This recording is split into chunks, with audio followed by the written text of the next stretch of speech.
You wake up, you go outside, Bert, you try your best. Okay, you're waking up with the sun, you go to bed with the moon. You can go to a Sugar Ray show by yourself, but people are going to talk about you and how few friends you have. You could eat cereal with a fork. Does that mean you're gay? We'll be right back. I am not an insomniac. I know. Can you sleep? You could sleep like a true bear, 15 hours. Heart rate, low 50s. I got to get one of those Nuva rings. What is it? You got a Whoop for. Is it not a new? What is it? A Nuva ring's the thing women put in their vaginas. Oh, well, you guess what? You can also wear them as a decorative Ovo piece ring. of flair. Ovo. There it is. Yeah. You're not sponsored by them, are you? No. Do you have one? No, I gave you a fucking Whoop for fully loaded. I know. I can't wait, dude. I've got the whole basket waiting here, ready to. I got the Whoop is what tracks my heart rate, and it's fucking awesome. I got to get on that. It tracks what? Like calories, steps? It doesn't do steps. It does calories, HRV, strain, recovery. HRV or HIV? HIV. Okay, great. HIV. It tracks that. It lets you know if you just to know, it'd be nice. I see the billboards that give me a heads up, but is HIV still a thing? We'll be right back. I think so. I don't know. Once Magic got it under control, I think a lot of people, I think they have made. He really did kill HIV. He took it down, Do you think Tommy Gunn had HIV? Magic Johnson took down Michael Jordan and AIDS in the same era. That's crazy. Isn't that crazy? That's wild that he really. I mean, it's a bigger deal that he took down AIDS, clearly. Or got a handle on it so much that. Hold on. Who do you think he'd have a better job controlling, AIDS or Michael Jordan? I love doing these hypotheticals with you. They're never not fun. Well, how about this? Who is the AIDS of basketball? And that sounded better in my head. But who is who is Patrick Ewing? You know what I'm saying? Like unstoppable. Yeah. I don't know. Like Michael Jordan was a wild, uncircumcised, unprotected penis. Oh yeah, dude. Thriving with AIDS. Throbbing. Yeah.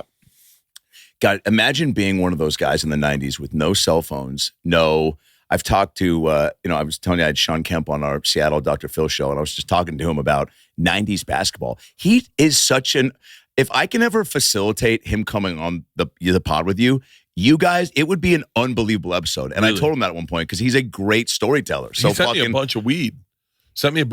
I have a jersey. I have a Sean Kemp jersey downstairs. Man, is he a fucking unbelievable, charismatic dude, man. You guys would hit it off. Really? And he's a big comedy guy. But he was telling me at one point about he's like, oh man, he's like, thank God we didn't have stuff around during that time. He's like, the stuff that people were doing, and not even like that crazy, but just like the level of, I guess, party. He told me the story where he was playing in Italy. And he was making, everybody was making about $20K. He was making about, a little over $1 million because he was kind of one of the stars they brought over. And the coach, he said there's no workers' rights in Italy when you're playing over there. So it's not like out here where you can only practice to a certain amount of hours during the day. You can't talk to people a certain way. Out there, it's all no holds barred. Like the coaches do whatever. He would be like, we're doing 3-a-day practice. I don't do accents, but he's like, we're doing 3-a-day practices. And he was like, fuck that. So Kemp was like, we're going to do 3-a-day practices. There it is. Come on, Sean. That's fucking Southern Italian. I'm really good. Yeah. It's my strong suit. Yeah. And he goes, I go that I'm going to get fucked up with a club every night and come into practice drunk and kind of just sit there and be like, I'm going to do the 2, but 3 is just fucking too much. And one practice would be 2 hours and the other 2 would be 3 to 4 hours. He's like, that's insane. Nobody does that. Yeah. And so he would come in fucked up, smelling like booze. And the coach would be like, fucking, I don't give a fuck. You're still practicing. So then Kemp would fake injuries and sit out and be like, I'm not doing all 3. And then he said a month and a half into it, he went to the club one night. It was 4 a.m. and he looks across the club and sees the coach. And the coach just fucking locks eyes and points at him and goes, "You piece of shit! I knew you were just like me." And fucking, they became best buds after that. And he kind of let him off the hook. But that's Sean. Was he good on Dr. Phil? Oh, he was unbelievable. We did a thing where we put up a bunch of pictures from some of his most iconic dunks. Pull up a picture of Sean Kemp. He is a fucking man. Bro, pull up the one where he's dunking on Dennis Rodman in the 96 finals. I basically said, let's play Name That Dunk. So we pull up a bunch of your old throwdowns, and maybe if you got a name for him, or I'll come up with a name for him. And he got up, Bert, he looked like a kid in a candy store, reliving the fucking great moments of his life. He was looking at it and he was talking. That's a fucking... Yeah, this one right there. Yeah, well, that's it. Yeah. So I go, what do you call that? And he goes, D's nuts. And fucking, he dropped the mic and the whole place went nuts, dude. And that was an iconic moment in Seattle sports because we lost the first 3 games in that final, and everyone was like, oh, fuck, we're going to get swept by the best team in NBA history. What was Sean Kemp's nickname? The Rain Man. The Rain Man? Yeah. And Gary Payton was the glove. God. Yeah. Sean Kemp was fucking bad. It's what's wild is that they're so dominant, and then they move on. Yeah. And younger kids come in. Yeah. And then they're dominant. Yep. I wish there was a way to time capsule them to put them head to head with like a Steph Curry or a fucking, Kevin Garnett. Or I would love to really find out, because it's amazing that like they only really get like maybe like 6 good years, like where they're at their highest. Yeah. I mean, LeBron's going into year 22 maybe, and still. The average player, but that's rare. Probably average player maybe like 8 years. Yeah. Right? Yeah. I mean, Jordan, LeBron, Kobe, they were all different. But even like I look at Tiger now, and Tiger's now not where he was. He's got back issues, and he comes weird, and like, yeah. I don't know. I'm assuming just based on his posture. Can I tell you, I would never, I'm terrified to say bad things about Tiger, because if I ever meet him, I want him to like me so badly. I know. So I want Tiger to like me so badly. He changed a sport, and you ever listen to those Stern interviews with the girls that he, No. Oh, Howard Stern, God bless him, did a bachelorette type thing with the women that fucked Tiger Woods. Oh, yes, I did listen to that. Remember? And he was like, one of them was like, he flew me on Southwest Airlines. And Howard's like, he didn't even fly you first class. He didn't even fly you first class to fuck you. And he would like sit in the corner, and she was like, yeah, he would like flew me on Southwest and like C Group. And he was like, oh my God, C Group, not even first class. And then he was like, and she would sit. How Tiger would sit in the room and like would just sit in the corner and just like wanted to like jerk off. Didn't even want to fuck me. Just wanted to jerk off while I like got eaten out by like another guy or something. It was like wild shit. And then some girls he was really cool with, and he would like fly really well, and they would fuck, and it was like great, and they thought they were going to get married, and they never knew about the other girls, which was crazy. Really? So they all kind of came on and told their stories, and it was so diabolical that you're like, I guess.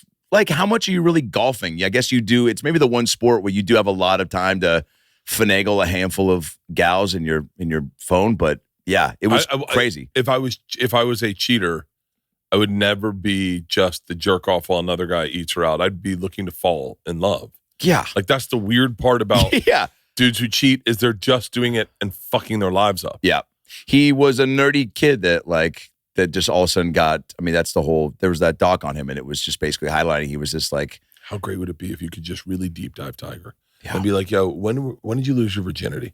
And like, he was totally honest. Like tell us, like, when did you realize I can be fucking a lot? Like what, tell me about drugs. Like, and he just was like, and he was just an open fucking book. It'd be a great conversation. Is it worth it? Or, ready? Is it worth it? Or is it better that he's our Lou Gehrig, Babe Ruth, almost like let him be in our imagination. Yeah. Like almost like Jordan, when he did The Last Dance, I think it what did you think of The Last Dance? Loved it. I loved it. Watched it like 15 times. I used to watch it on the rower. I watched it anytime I was on a treadmill. Oh yeah, I think it was playing on the tour bus on repeat. I could play it. I did 2 things. When I got ready for the special, I did 2 things. I watched The Last Dance a bunch, and I listened to country music. Wow. Country music, man, is so similar to stand-up in that it's all stories. Yeah. It's all... I love that you said that. I've said that before. It's definitely, it's pulling from, the same types of, stories, but like, taking heartache or marriage troubles or losing a dog or something, and making it into like some fun piece of entertainment for people. Like, that's kind of what we do in a certain way. I mean, I just never know who is who when they're singing it. Like, you'll hear a song that's had a chicken quesadilla on the plane and came home to my wife blowing my neighbor in the rain. Good thing my kids weren't around to see this, because we got an abortion on Christmas. And you're like, all right, that's Tyler Childers. Yeah, that's Brooks and Dunn. Yeah. I know. Wait, who is it? Tyler Childers. Oh my God. Oh, you never heard Tyler Childers? No, but that sounds like a country star. Tyler Childers is look. I have to say this. So I'm obsessed right now. This is technically Jelly Roll's fault, but like, I'm obsessed with country music. I met this guy Hardy a year ago, about a year ago, and and I started listening to Hardy's music, not knowing it was Hardy's. I met Jelly probably well over a year ago, and I started listening to Jelly, and then all of a sudden, because I'd listened to that, other people would start showing up, and I got into Luke Combs, and then they introduced me to this kid, Tyler Childers. This kid is fucking insane. The next guy. I know we're going to have to edit it out. Can you play Nose to the Grindstone? Put on your headset. Oh my God, what a fucking country song. Dude. Nose to the Grindstone. It's more than a country song. This song really? transcends country. In my opinion, this is a fucking working class anthem of, it is, throw your headsets on. Oh yeah. And I'm telling you, this song is fucking, first time I heard it, I was like, who the fuck is this? Dude. And just a simple music video like that, where you can hear the words, you can really tell that he's got good pipes. What do you think came first, the beard, the man bun, or the voice? The voice. Yeah, the voice. I played a venue he played. I think it was Paducah, Kentucky. I don't know. Leanne would know. We just did we did the coolest thing on the days off, getting ready for the special. We did venues in towns of 1,000 people or less. Wow. Theaters, and they'd sell out 2,500 tickets. So everyone from around the town, it was really fucking badass. That's awesome, dude. I'm changing the way I know that this is going to piss off everyone I work with, but I think I want to change the way I tour, because one of the places we played was Tyler Childers' home theater. They would get him to open for all these big acts. There's theaters in spots that aren't major cities. Even in Washington, where I'm from, Seattle's got obviously a bunch downtown, but there's theaters an hour north. There's 2 hours. I mean, there's all these little pockets of people that like are probably diehard when you come through there, right? We went to Hiawassee, Georgia, and fucking sounds like a made up place, buddy. We roll in a town of 1,092 people. We go in to a bait shop, and they were like, "We knew you'd be coming by. We got some moonshine for you." They made moonshine for me. Oh my God. So we sat out after the show. We bought fishing rods for them. We went bass fishing. Leanne swam in the lake. We drank moonshine, smoked a joint, and waited for our bus call under the sun, under the moon. And I was like, fuck. I'm probably gonna jerk off to that later. That's a beautiful. That's so, dude. That is. Why would you not want to have that be a part of your routine? I think it's a part of my routine now. I'm looking at your fucking trajectory, what's happening with you, and it is so delightfully mind-boggling. Like, if I don't want to do I like fucking around on podcasts and talking about goofy stuff. Oh yeah, but I got to talk about what you're doing, because it's insane. You're working harder than anyone right now. You just did Fully Loaded, then went out, did Portland, Seattle on the Dr.Phil theater run. Yeah, doing fucking big venues, huge guests. What's crazy is that like I don't know if we can talk about it. Yeah. But you and Shane just did When does this come out? Next week. Great. After Monday, probably, right? Yeah. Yeah, great. Yeah. Let's talk about it. It's yeah. Just tell everyone what you did. All right. So went, and I was telling Bertie this before we got on, that your consistent level of getting after it has, from afar, I think I always was clocking, but I think and then I had my own, just out of desperation coming out here. I think like everybody does, has their own level of like, I just can't fucking slow down. I also don't like to, right? There's exactly. I and it's because I fucking enjoy it, and there's real value in enjoying the grind and the process of getting better is what I try to. If any kid barks at me for advice, I'm like, yeah, man, find ways to really enjoy it, because the ups and downs are real, and they're sometimes really heavy and can get you in your head. So finding ways to, and not just meaning like take days off and go fucking get drunk with your buddies. No, let's find ways, like you just said, to like, add stops in cities that like provide an extra layer of fun that you might not have done otherwise. But being with you on your arena shows, and then Fully Loaded, which is just insane in and of itself that you created that and got people to want to come fuck with you on that. Just it's infectious, and so it's bled definitely into the way I'm jamming. But I love it, and also there's you try to make yourself busy to get busier, and then it's like, why would I? When somebody even asked me the other day, they're like, "How you feeling?" I was like, "I'm a little tired, but like I have nothing to complain about. I put myself in this position, and it's all." My mom has always texted me like, "You're living your dream," and like and that's exactly. So there's nothing to be, it's on you to make sure you take care of yourself and all that stuff, which is now the next like real challenge, because I don't think I can't do it all. And so, yeah, going from your tour to Seattle and Portland to do these Phil shows, and then at San Diego for shows, and then went to Austin Monday night because Tony was like, I know you're coming down to do Kill Tony, but the debate just happened and it was fucking wild. And do you think your makeup lady can do a miracle and come down and do you up as Biden? I think Shane's going to stick around and do Trump. And I was like, holy shit. You know, the audience of Kill Tony is bananas, you know, and I've been on a bunch as Phil and myself, and they've been real warm about it. And so, and also again, it sounded so fucking fun. Yeah. And the challenge of putting it together, I was like, man, if we can actually get it together and she can come down. She brought an extra helper, and Shane was all about it and stuck around an extra day, which is like, that's so cool, man. To me, like people that are just busy. So Shane. Yeah, man. He was just down for the cause. And he was like, man, and he was real cool. He was like, yeah, when Tony told me you were going to come down and do Biden, I was like, you know, we don't get to fuck around a lot, whatever. So that sounded cool. And which is like, I mean, I was like, hey, man, very cool you say. Obviously for me, very fucking cool. Like you're so funny. And that's what's cool about even shows like Kill Tony, and just what we get to do is, you know, you bust your ass to a point to where that is an opportunity even to have that, right? And so it was wild, man. And it was 2 hours plus, and she did about 3 hours of Biden on me, and a little over 2 on Shane. And I was even telling him, I was like, hey, man, however much you want to do, like I'm gonna, you know, I think for me, you've done Trump. I've never done Biden, so I think we got to make me a little bit, you know, spend a little bit more time. But like, if you just want to do wig and a little makeup, he's like, dude, whatever they got to do. And he just was so.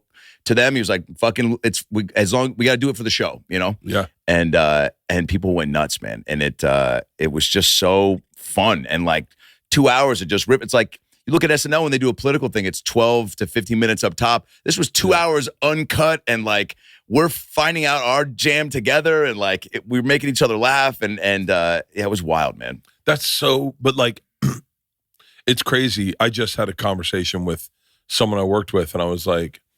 They were talking about this movie, and I said, great. And they said, well, we're going to set you up with writers. And I said, I'm out.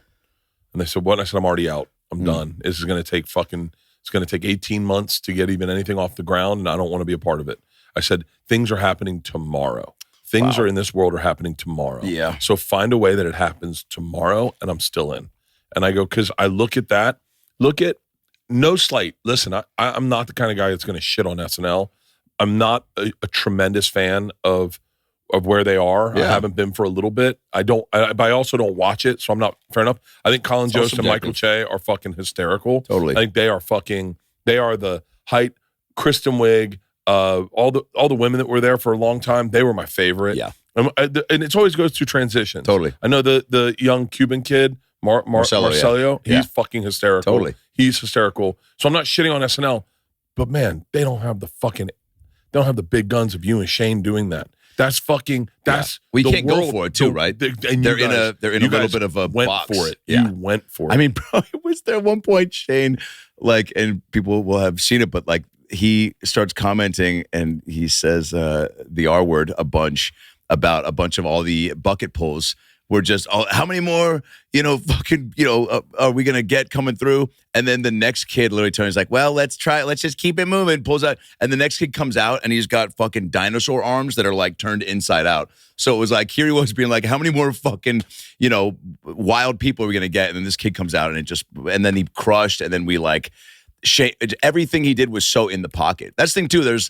And Shane was commenting on it. He was like, this is going to be interesting. He's like, I do Trump in doses. I don't do long form, but that's what's really cool about this business, man, is, and I think when you take chances like that, and you're, a perfect example of this, you just grow from that. Like whether we were perfect for all 2 hours, but we were throwing a lot of darts and fucking hitting the board a lot, man. And I think that's just because, if you have the reps of just, being down, saying yes, right? And just being like, yeah, let's fucking see what happens. Like it'll be, and also I think you just know at a certain point too, right? When even you putting together Fully Loaded, you're like, I know I'm going to figure it out, because you just get to a point where you just trust that, like, I'm not going to allow it to not be great. It's the stress. I think It's funny. I was thinking about this on the bus. My only creativity is stand-up, really. Is the only thing I do creative is stand-up. I think business stuff, I've been creative with business, which which it's interesting because you get focused on the business and that becomes your stress, and then the material, it starts to perish because you're going like, well, fuck, am I not thinking about my set tonight? So I had to tap out.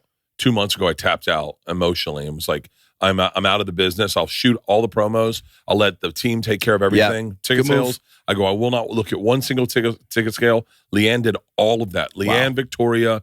I'm neglecting names, but they just your team's fucking fire. The whole team: Sarah, Victoria, Christine, fucking Rachel, Kyle. Peter, Danny. Everyone killed it. But I had to work on the hour. I was like, I gotta work on this hour, and it was so nice to become obsessed with an hour, to become obsessed with it. 2 months on the road, 2 months straight, didn't come home, lived in that fucking tour bus, and all I did was that hour. But I look at what you're doing, and you are just about the creativity right now. Yeah, like the business side is taking care of itself right now. You, Shane, so many people are all fucking in the pocket with creativity. Yeah, people are starting to get in my head with the business stuff more, and you have to have that side of your brain though. But you're right. I find myself fighting it because there are people that are there to help, but I'm just trying to trust my instincts on like, I think you're too quick on this. I think I'm still in growth mode. You know what I'm saying? And it's like, yeah. But then also you want to go, oh, maybe you do know what you're talking about, but I just think I've gotten so conditioned to getting this far by myself. With help, but like everyone, gets boosts here and there. But like, as far as just, trying to do things and then nobody really, and then, Henry Winkler told me once his son Max was in my fraternity at USC, and I met Henry. He came in one day, and it was like parents weekend, and so he comes through in our frat, and he just walks in. I never met him, but I knew Max was his son, and he walks in with a bag of clothes, and he goes, "Hello, I'm Henry Winkler," and I go, "I fucking know who you are, man," and he goes, "Of course you do. My son Max is in this fraternity. I have his laundry here. Would you take it and make sure it gets into his hands?" I go, "I got you, man. No problem, Mr. Winkler." And he pulls it back. He goes, "Just 1 second." I go, "What's going on?" He goes, "You're not going to shit on his clothes, are you?" And I go, "What?" He goes, "We're in a fraternity. I know you guys do ragamuffin type, behavior. You're not going to poop on my son's clothes." I go, "Fonz, you have my word. Fonz. No fucking poop will end up anywhere near your son's clothes." And he's like, "Is that a guarantee?" I go, "Yeah." He goes, "All the best," and hands me his clothes, walks away. And then I end up interning for him when he was producing Hollywood Squares when it came back with John Ritter and Martin Mull, and then he would say, "Call me anytime you just like need advice." And so I booked my first TV job, which was According to Jim, the Jim Belushi show, which my mom always butchered when she would tell people. She's like, "My son's on the John Belushi show." I'm like, "Not even close, Mom." And then she said, so I'm driving up to the lot, and it's on shoot day. And so I call Henry, and I was like, "Man, you're obviously, a sitcom pro, like any advice." And he didn't pick up, and then he leaves me a voicemail, and I'm listening to it as I'm pulling up to the lot. And I had this Ford Escape that fucking had like 200,000 miles, bungee cords holding on the bumpers, cashews and condoms in between the seats. I was doing all these YouTube sketches, so I had a fat suit and a black cop puppet and fucking a dildo in the back from this Brett Favre a Wrangler dickhole jeans sketch that I wrote. And the security guard's going through it as I'm listening to Henry Winkler. And he's leaving this voicemail. He goes, "Adam Ray, Henry Winkler. Treat Mr. Belushi like an emperor. You're not there to fill space. If you think of something funny, say it. If you think of a joke, trust your instincts. Go for it. You're not there." They booked Adam Ray because they want Adam Ray. They need Adam Ray. They want Adam Ray to be funny. All the best. And as I'm listening, I'm like, all right, here we go. And I look in the rearview mirror, and the security guard's holding up the dildo, the black puppet, and the fatso. She goes, "What the fuck is this?" And I go, "I do a bunch of sketches." She goes, "Sure you do." And then she drops it. She goes, "You can go." And then I get in, and I'm doing the show, and it's all going great. And there's a point when they're rewriting one of my lines. And so we're all the writers and producers are huddling around, and Belushi and Courtney Thorne-Smith, and I hear Henry in my head going, "If you think of something funny, say it." So like fucking 15, 20 people, and they're trying to rewrite the scene, and I go, "Hey, I can say this," and everybody just kind of looks at me and then doesn't say anything and looks back, and I hear Henry in my head go, "Swing and a miss." And I told him after, I go, "Well," he goes, "How'd it go?" I go, "Well, I got in a situation where I pitched a joke and nobody laughed." He goes, "Well, it's got to be funny." Yeah, man, fucking gangster, dude. Yeah, dude. Nice guy. I don't know why I brought that story up, but no, but I love how, I mean, I can't appreciate guys who don't get after it. Like, Yeah. I don't understand the, like, you got one shot at it. you got one shot at life. Yeah. You got one shot at life. I listened to this guy. He did this thing. He said, you know, he had like a big long piece of paper, and he goes, and it was like almost like a ticker tape. And he goes, let's say this is 100 years. He goes, the average lifespan is 75. So he rips off a quarter of it, and he goes, so I'm never going to see these years. Let's just say I'm lucky. I get to the average lifespan. I'll never see those years. He goes, I'm 56. So he rips off this. He goes, these I'll never see again. And he goes, and he holds up this little piece of paper. He goes, this is what I got. And I was like, I woke up, I watched it twice today. I was like, wow. I was like, fuck, man. And then I was like, so if I'm 50, and if I get to 75, it's 25 years.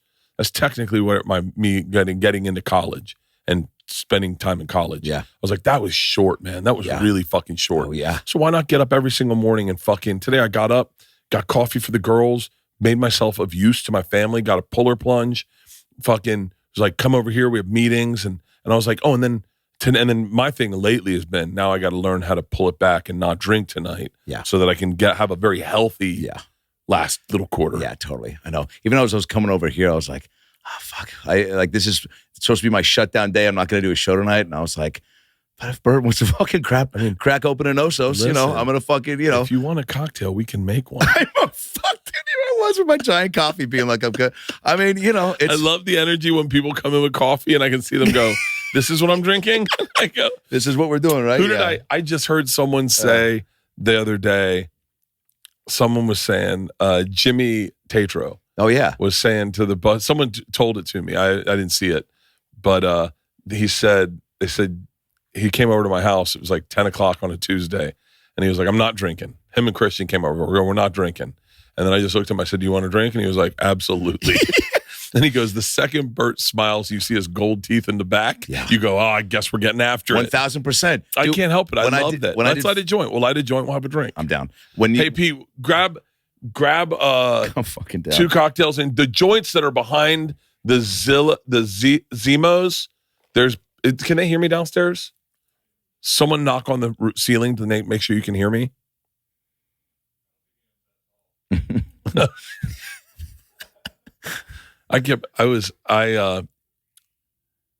whistled. All right, perfect. What does that mean?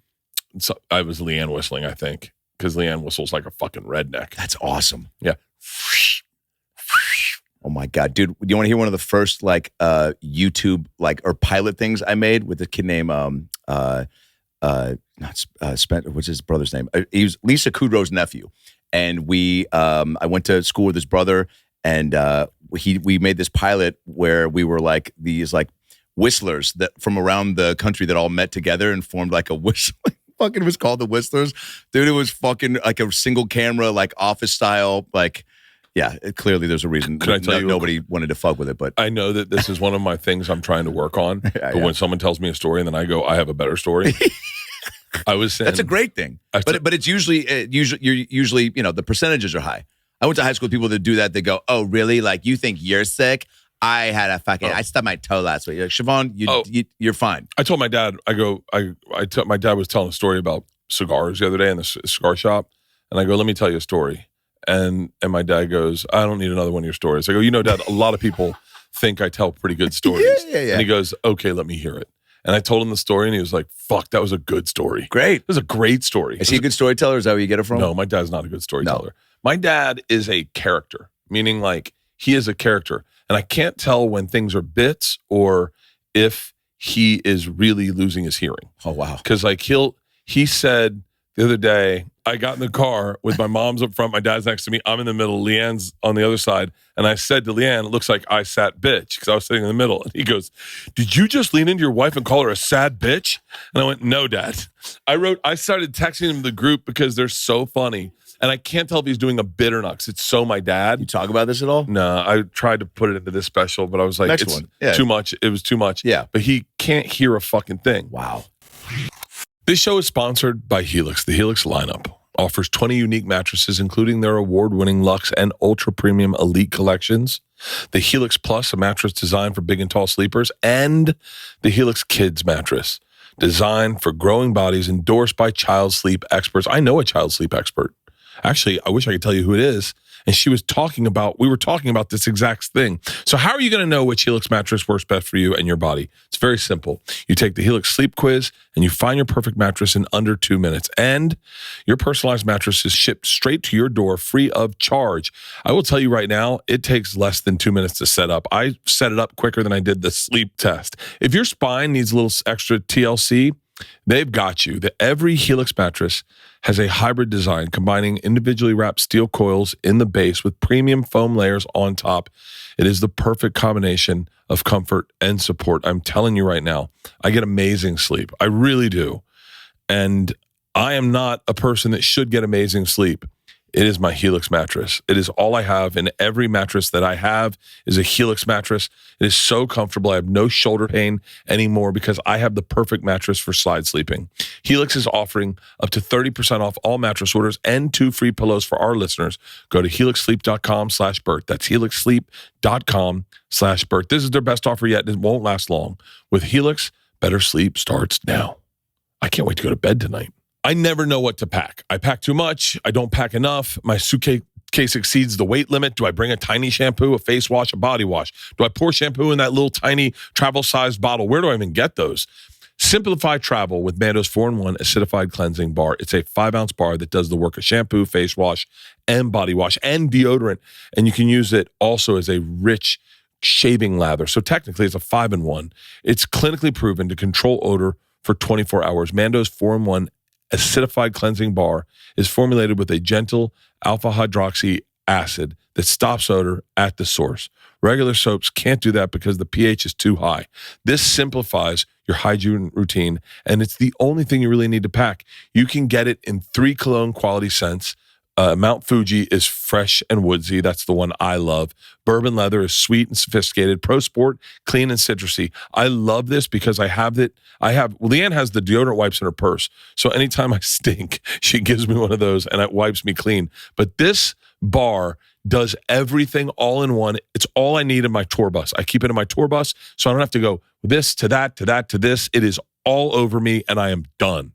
Mando's Starters Pack is perfect for new customers. It comes with a solid stick deodorant, cream tube deodorant, 2 free products of your choice like the mini body wash and deodorant wipes, and free shipping. Luckily, I have a discount code to help you get hooked up on my favorite smelling whole body deodorant on the market. New customers get $5 off a starters pack with our exclusive code. That equates to over 40% off your starters pack.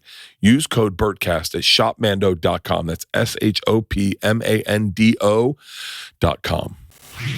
That's so funny. Here's this. What was the story that I was going to tell you that I was like, this is. The who? The Whistlers. Yeah. So I'm in Costa Rica and. Oh, man. We're in Costa Rica and we're around this big fire pit on the beach. We got horses out. We got cocktails. We're doing trip flip. And this dude goes, this dude's name's Gabe. I'm playing the guitar for everyone. Everyone's singing and he just goes, I can whistle. Thanks, Gabe. We start laughing so hard. And his girlfriend's Kimmy. She goes, he's actually pretty good. Yeah, and awesome, we went, of course. Oh, I bet he is. Yeah. He's a world champion whistler. And So the one guy you actually wanted to offer up that skill set. I've had him come to my shows, and I've made him whistle 2 more times in Boise, Idaho, around a group of people. I go, Gabe, can you please whistle? And everyone goes, he's going to whistle. And he just goes, hold on, and warms up, and then whistles a fucking hymn where everyone's like, how are you doing that with your mouth? It's fucking incredible. He's the best in the world? Gabe, he's an amazing, I can't find him online. He's the HIV of whistlers. He's the Michael Jordan of whistlers. Michael Jordan of whistlers. God. How good was it? Was it like... He's incredible. He's phenomenal. Because that's not a thing you are around. Like, you hear people whistle. Like, you can whistle, right? Like, do the fired up... and yeah, did you get a cocktail? I don't know. What? You guys hear? Probably, is this cutting in and out? Do we have a Pour Osos and soda? That'd be amazing. Yeah, 2 Pour Osos and sodas. The Osos is up here. Just bring up some sodas and some ice, please. Like, I wasn't going to drink on the 2 Bears episode when I came on as Phil. And then as soon as we sat down, it was like, dude, we poured it. And then it turned into a great thing where it was like, oh yeah, have Phil endorse the beverage. It was, dude. And then that was one of the most fun podcasts I think I've ever done. Can I tell you what's crazy? This is what's crazy. oh, this is going to come out weird. Yeah. There's a moment in all our careers when we're doing something where we are helping the person, and then everything shifts for all of us. And at one point, we're helping them. Like, so like, there would be a time where I'd do someone's podcast when I was young, right, and it was an honor to do their podcast. And then there was a day, and I realized it pivoted, where I was like, oh, I'm a get for them. Wow. And you are someone that's so fascinating because I've watched it happen for you, where everyone's like, yo, we got Adam on. Oh, and it was like, and it's like, even like this, where I go, oh, this will be great. Yeah. Like, but it's so funny because I also don't do Phil on a bunch of pods, so I'm trying to be somewhat strategic with it, so I'm not just saturating it, right? But there's people who never got that. They never got that, and they always think they're doing you a favor. Oh, wow. And that's the ones that suck in our business. Yeah. Is like Rogan always made it feel like you were the get for him. Like he always felt like it was and you knew it wasn't. Oh, that's nice. But he always made you feel like it was a privilege to have hey man, could you do my pod? Yeah. And you were like, Joe. Yeah. I remember being like, I remember one time he was like, he came, I was right after my book was released, and he was like, dude, man, thanks for coming on. We did really great numbers. And I was like, for real? Wow. And but it's funny, you look at like Protect My Parks. Yeah. Protect My Parks is so big now. Like Shane, there was a period where Shane was to have Shane on your podcast was, I wouldn't say a favor to Shane, but it was like, or even Tim Dillon or Mark Norman. Yeah. Now, if they do your podcast, it's a huge favor to you that they're taking the time out of their busy schedule to do it. And I think the guys who neglect to realize that transition in their peers, those are the ones that suck. Right. Right. What were some of the early pods you did where you were like, when you said it was Mark Norman? No, like that you did what you were like. I remember, I'd say 2.5, 3 years into stand up, some kid hit me up and I was in Missouri, and he was like, will you come to my podcast? You meet me at this McDonald's. And he brought a little microphone and a thing, and we did like 2 hours at a McDonald's. This kid, it was like his first episode, but he sent a really nice email. Yeah. And then he hits me up a week later and he's like, dude, I wasn't even recording. I was like, of course you weren't. I was like, why did I we were at a fucking McDonald's. It was so loud in there. There were kids jumping in the ball pit. And I'm like, but he wrote me such a nice email being like, dude, I'm a big fan. And by the way, I should have known, like, he said he was a big fan. I've been doing it barely 3 years. Like, what did he saw a couple of YouTube videos where he was like, dude, but he touched my heart. And I was like, I'm here. What else am I going to do? I used to do. It's probably going to that McDonald's anyway. I used to do everyone's podcast when I go on the road when I was younger. If I was in Edmonton, I remember going to someone's apartment and doing their podcast. Yeah. And they were like, thank you so much. I remember the dude in the podcast was like, hey, I have genital warts. And I was like, really? He was like, do you know? And I was like, oh, I had a fear I had genital warts. He goes, no, I got them. That's all I remember out of that podcast. Wow, thanks. But like, it's funny because I remember having Mark Norman on. You can find the episode, and Mark Norman's like, I'm not good at podcasts. And here's the letter if it went out. He goes, hey, cheers. Thank you for doing my podcast. Hey, thanks for having me, man. And this is, as soon as I took a puff of this, everything made sense. Oh. But I remember Mark Norman. Mark Norman's a really fucking fascinating dude. I'm so lucky. Bro, you guys' episode of the Phil Show for the Netflix Fest which by the way is out now on YouTube, was fucking unbelievable. Dude, you guys together was the opening line. I was like, I think I go, boy, you guys look like shit. And then you go, and then Mark was like, he's like, yeah, I'm starting to get red. And then you go, this is before and after or something. Like you made a joke like this, what you have to look forward to. Oh man. But Mark Norman, when he first came on the podcast, he was so nervous, and he was young. See what year I did? Mark Norman first did my podcast. He was like, "I'm not good at this. I'm not good at this." 2017. I'm not good at podcasting. Yeah, he's like, "I'm not good at this." Wow. And then I heard Mark say the other day, he was saying it to another comic. He's like, "You got to get good at podcasting." He goes, "You got to get good at it. It's part of the business." And it's the weird thing is like I've watched people get good at podcasting. Oh yeah. And then I mean I think I've gotten worse, if that's possible. I disagree. Your Shaq episode is fucking amazing. Oh. I love when I still cough from smoking weed, by the way. I smoked last night and I got way too high. What does that mean for you? Like stuck on the couch, or you were like talking to old relatives, or like you fucking couldn't get out of the fridge? No. Watch Two Girls, One Cup. My dreams are wild. Oh yeah. I had a dream. You dream better when you're high? Or just different? Oh, different. Yeah. I have very complex dreams. The dream last night was the Nazis were, Whoop. The Nazis were trying to. I bet I could recall. I mean, just the start of that is who's dreaming Nazis at all? Oh, I dream Nazis a lot. Well, I listen to a lot of Nazi podcasts. So we'll be right back. Well, there it is. That's what you're filling your head up with. Oh, yeah. And so that actually makes me feel better. Yeah. If you were just having random Nazi dreams. Oh, I have. Well, I listen to history podcasts. Dictators is always one that shows up, and Hitler's got 18 episodes on it. Jesus. So it always feeds into a Hitler episode. The dream I had last night, this old man, they were going to kill him, and he said he was coming in to say goodbye to everyone, and he put a syringe in his knee, and he sucked it out quick, and he pulled a note, and he handed me the note, and he goes, "This will save everyone." And he gave me the note, and I went in and I read it, and it was the names and the times of when the next attack was going to be, and I think it was notes about D-Day, and I had to get that note to the France border, and it was a wild fucking dream that I had. I had a dream. This is you want to know something crazy? I'm all right. I'm having yeah, fucking yes. I'm having foreshadowing dreams. Dreams where I have something happen in a dream that's small, and then that will come to fruition at the end of the dream. Like you'll go to Subway and they'll be like, you know what, avocados on the house, or like a big thing, like you'll envision like a show or a job. I'll give you an example. There was a dream where I walked through a house. Leanne had bought a new house in Nashville, and I walked through the house, and Georgia was younger, and she was turning on the tub for her and Isla. And I went outside, and I had a big thing happen where I was organizing horses outside. And as I came back inside, Leanne was younger. She looked like Christina Applegate, though. And she said, "I think this house is haunted." And I said, "What do you mean?" She goes, "The walls are crying." And I looked, and you could see water trickling out of the walls. Holy and I was like, "Oh, my shit. God." So we had to bring in someone to kind of to resurrect the house. And as we do, I go upstairs, and Georgia had left the bathtub running. This is like so complex that the bathtub was a small feature in an earlier part of the dream that came to be the end of the dream. I'm like, what the I've had fucking dreams that would blow your mind, and that's when I get too high.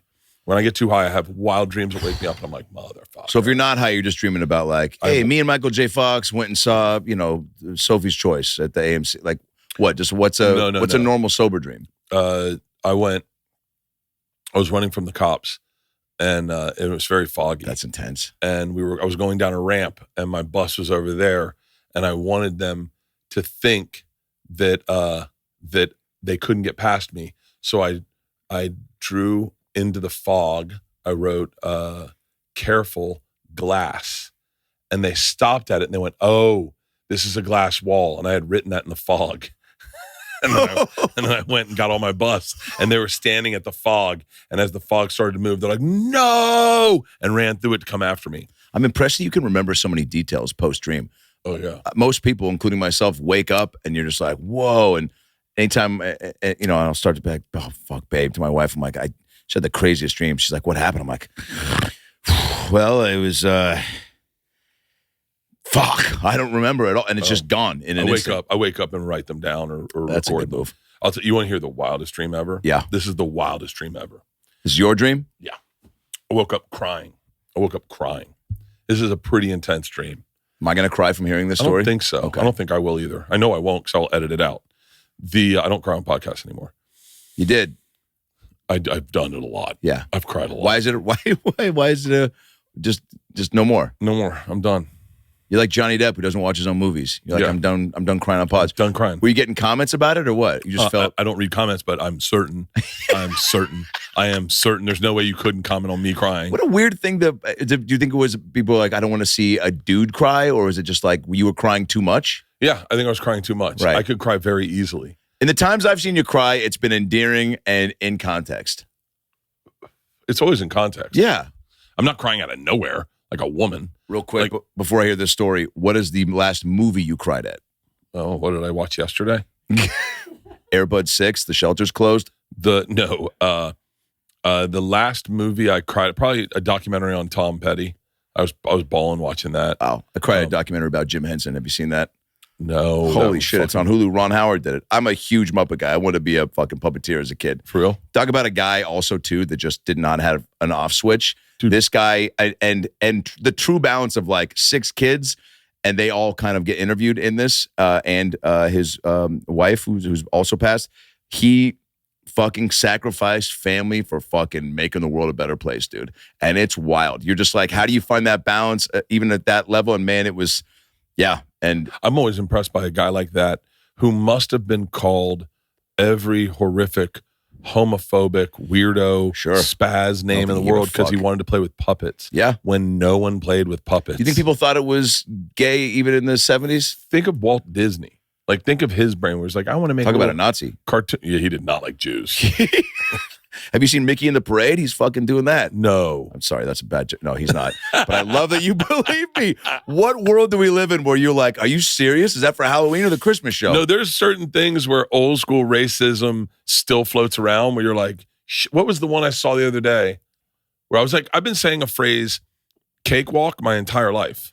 I love that phrase. Yeah, it's apparently an old racist slave term. And I will not be using it anymore. They used to make slaves do the cakewalk. Oh, God. I know. And I said it the other day. I was like, this is a cakewalk. Have you seen the viral video, Cake Farts? I almost lied. I was going to say yes because I've heard so much about it. Oh. I've never seen it. I mean, you don't need to, but... I'd imagine I know what it is. I mean, yeah. It's pretty clear Can you pull up a cake fart, please? Oh, there's only one, I think. For real? I mean, there's only one Bambi. Bambi. There's not racist cartoon. How so? It's about the Mennonites and their. No, I don't know. I'm just making it up. That was good. You're always in the bit boat. Oh, I love bits. On the bus bit boat, maybe my favorite boat mode of transportation to be on. Yeah. On that first arena tour you let me come on, which God bless you. I got to tell you again, the Seattle Seahawks day. FaceTime with John Schneider 2 days ago. He came to my changed his flight, him and his wife, to come to the Dr. Phil live show in Seattle. And then we fucking partied after till like 3 in the morning. We hung out with DK Metcalf. Yeah, dude. You took your shirt off with him? I mean, he's about to become the highest paid receiver after this year. I remember going, what do you do after this? Taking a nap? He's like, no, going to work on ASL. I was like, American Sign Language? Yeah. He was like, yeah, I'm trying to learn it. Yeah. I got classes. Yeah. Are you still in school? And he was like, no, I take private classes to learn it. I was like, oh, we're different animals. Yeah. I was like, I'd be taking a nap playing video games. I thought you'd be fucking chicks and buying jewelry. Totally. What the fuck are you talking about? Totally. I think that's why I don't know, but then there's some guys that do that too and then are also great. Like, I'm sure Terrell Owens wasn't taking sign language, right? No. I don't think so. No, I think that's my favorite Terrell Owens video is him working out in his front yard in Atlanta with all the reporters, and he's got the camo on, and he's just doing fucking bench with like 70s. Like, wow, that's what I do. I fucking love that dude. Yeah, dude. His back is aggressive. It's a great back. When you touch his back, you're like that. I don't know about any part of my body that feels like that. Top 5 backs of all time. Got to throw the hunchback of Notre Dame in there, just for being. An outsider. I would say bareback, hunchback,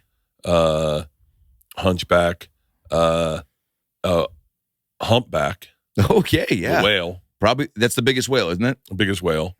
And then what do you think's worse, getting eaten by a whale or a shark? Sorry, and we'll come back to the backs. Ooh, I would much rather be eaten by a shark. Me too. Whale just swallows you and you're in there figuring it out. Oh my God, that's fucking terrifying. Have you seen? He's not because he swallows you, but you're probably magic school busing it. You know what I'm saying? Where you're like rolling through the esophagus and the stomach, and you're like being digested versus being bitten and ripped apart. Being digested. You're being digested. Get the fuck out of here. I would much rather have a heroic. This is good weed.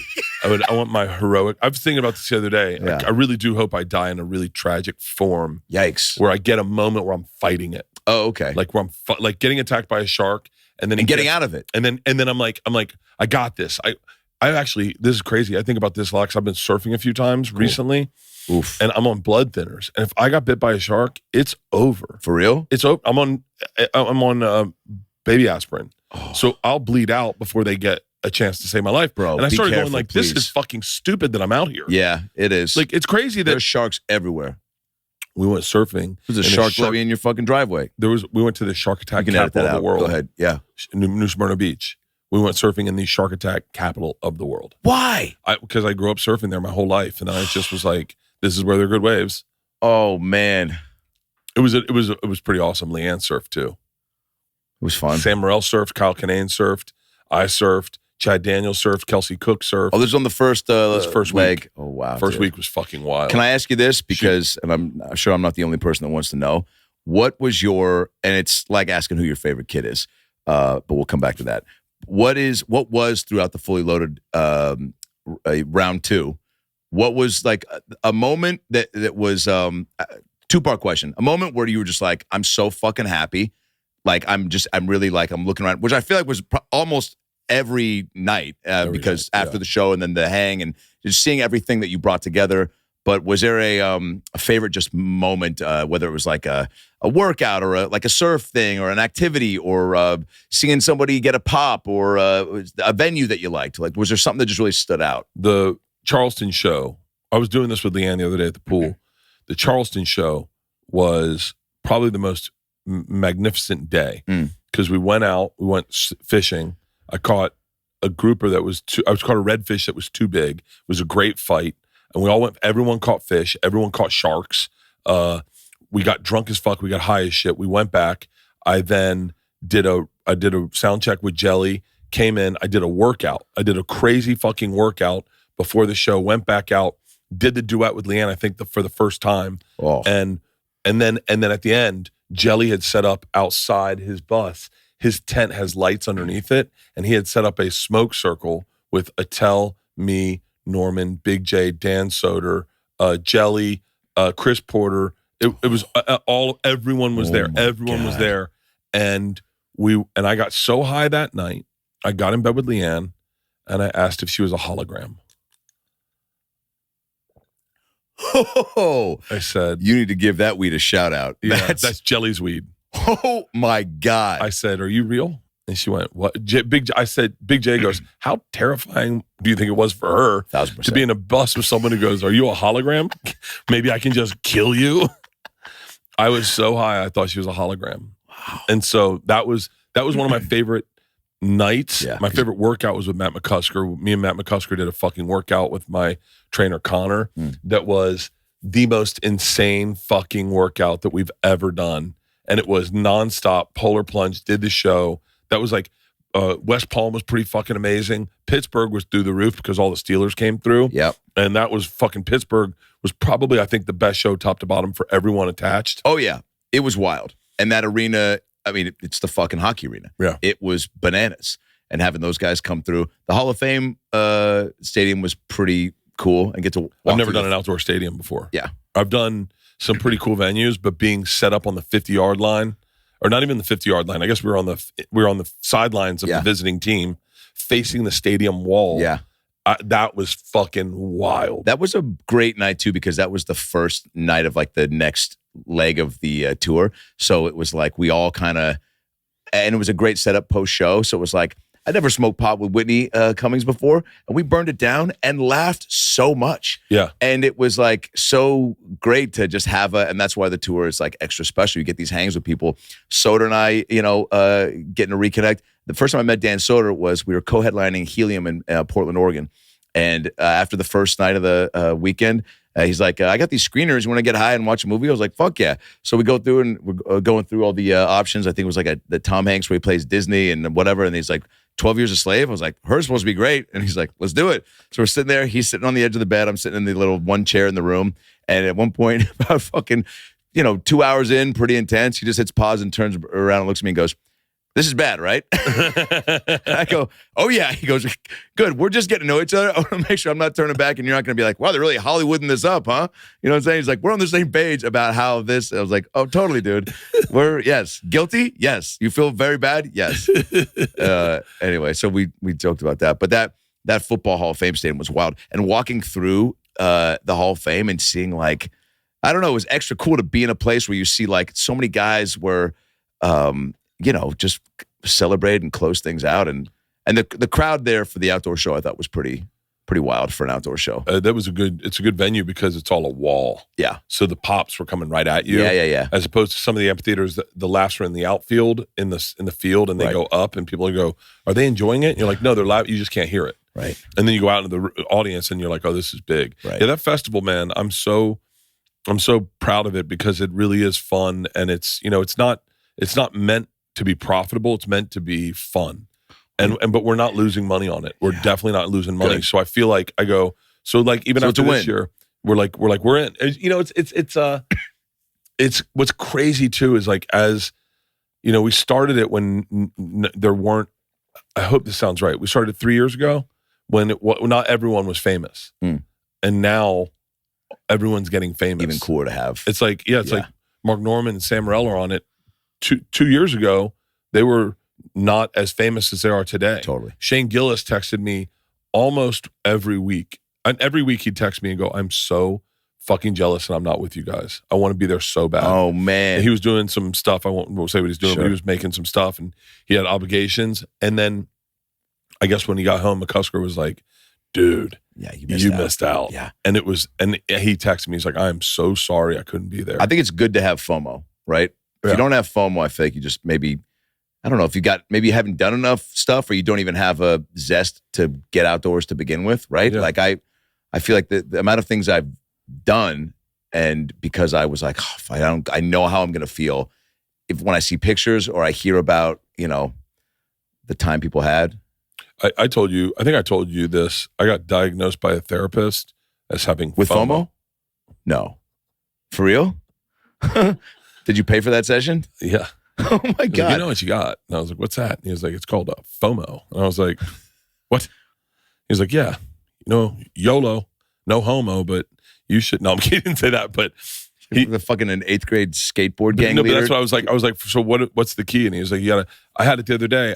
I went to dinner with my dad, and I know that I have FOMO, and it's like a real thing. Yeah. I go to lunch with my mom and my dad and my wife in Florida, and I get a text from the director of my special, and he goes, yo, come down to the pool. I'm here with Dave Bautista.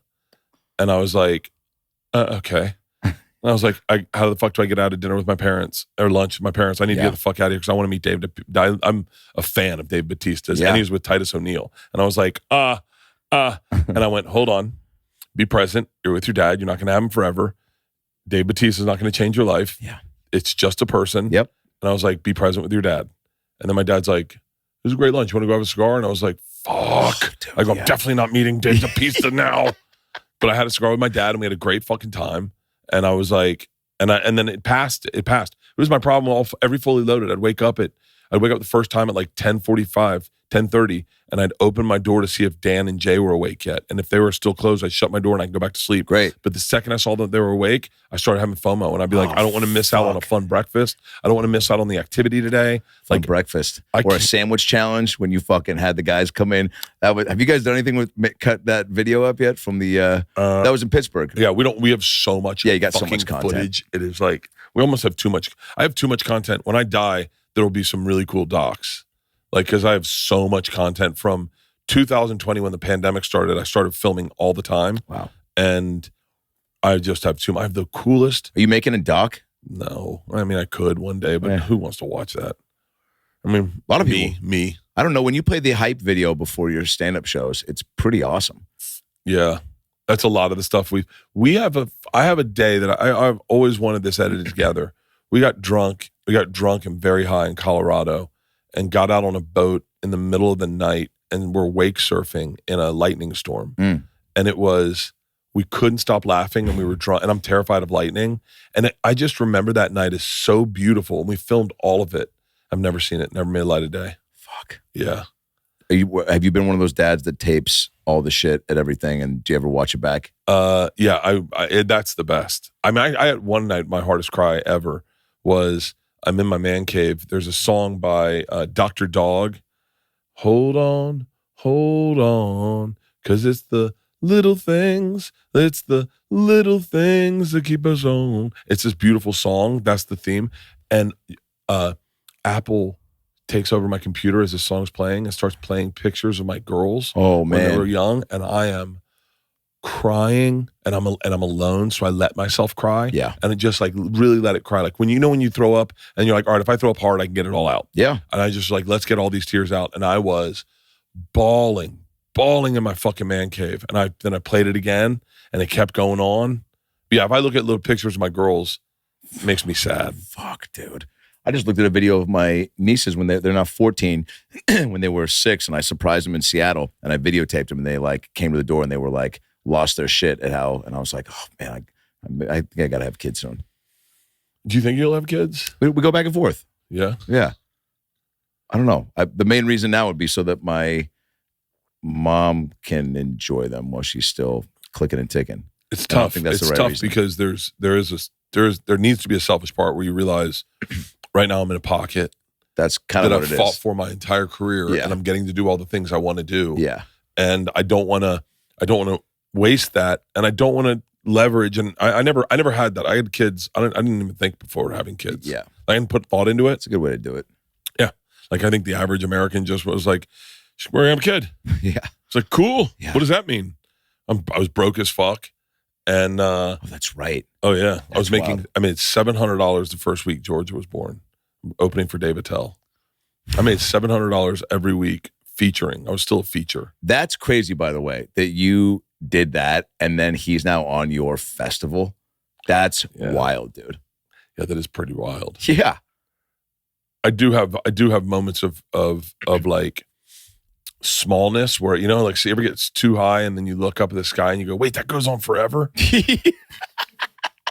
Bro, I'm friends with a guy who's a big techie, and he showed me a video once. He goes, look at this, dude. And we got real baked. I'm at his place deep in the valley, and he shows me a video, and it starts on like, let's say it's right here, and then it just pulls back out of here, like out of the house, all the way up into the sky. You see Earth, then it keeps going back, and it goes on for about 12 minutes, and it just keeps going back deeper and deeper into the galaxy to where you're just passing planets and space, and you're just like, at the end of it, he puts it down, he goes, see, man, we ain't shit. We're just a tiny little speck, man. We ain't shit. Nothing matters. That's why I always play video games. I get fucked up because nothing matters, man. Look where we are. Look, we're sweating the small stuff. Nothing fucking matters, dude. Look at that. You see that video? Back.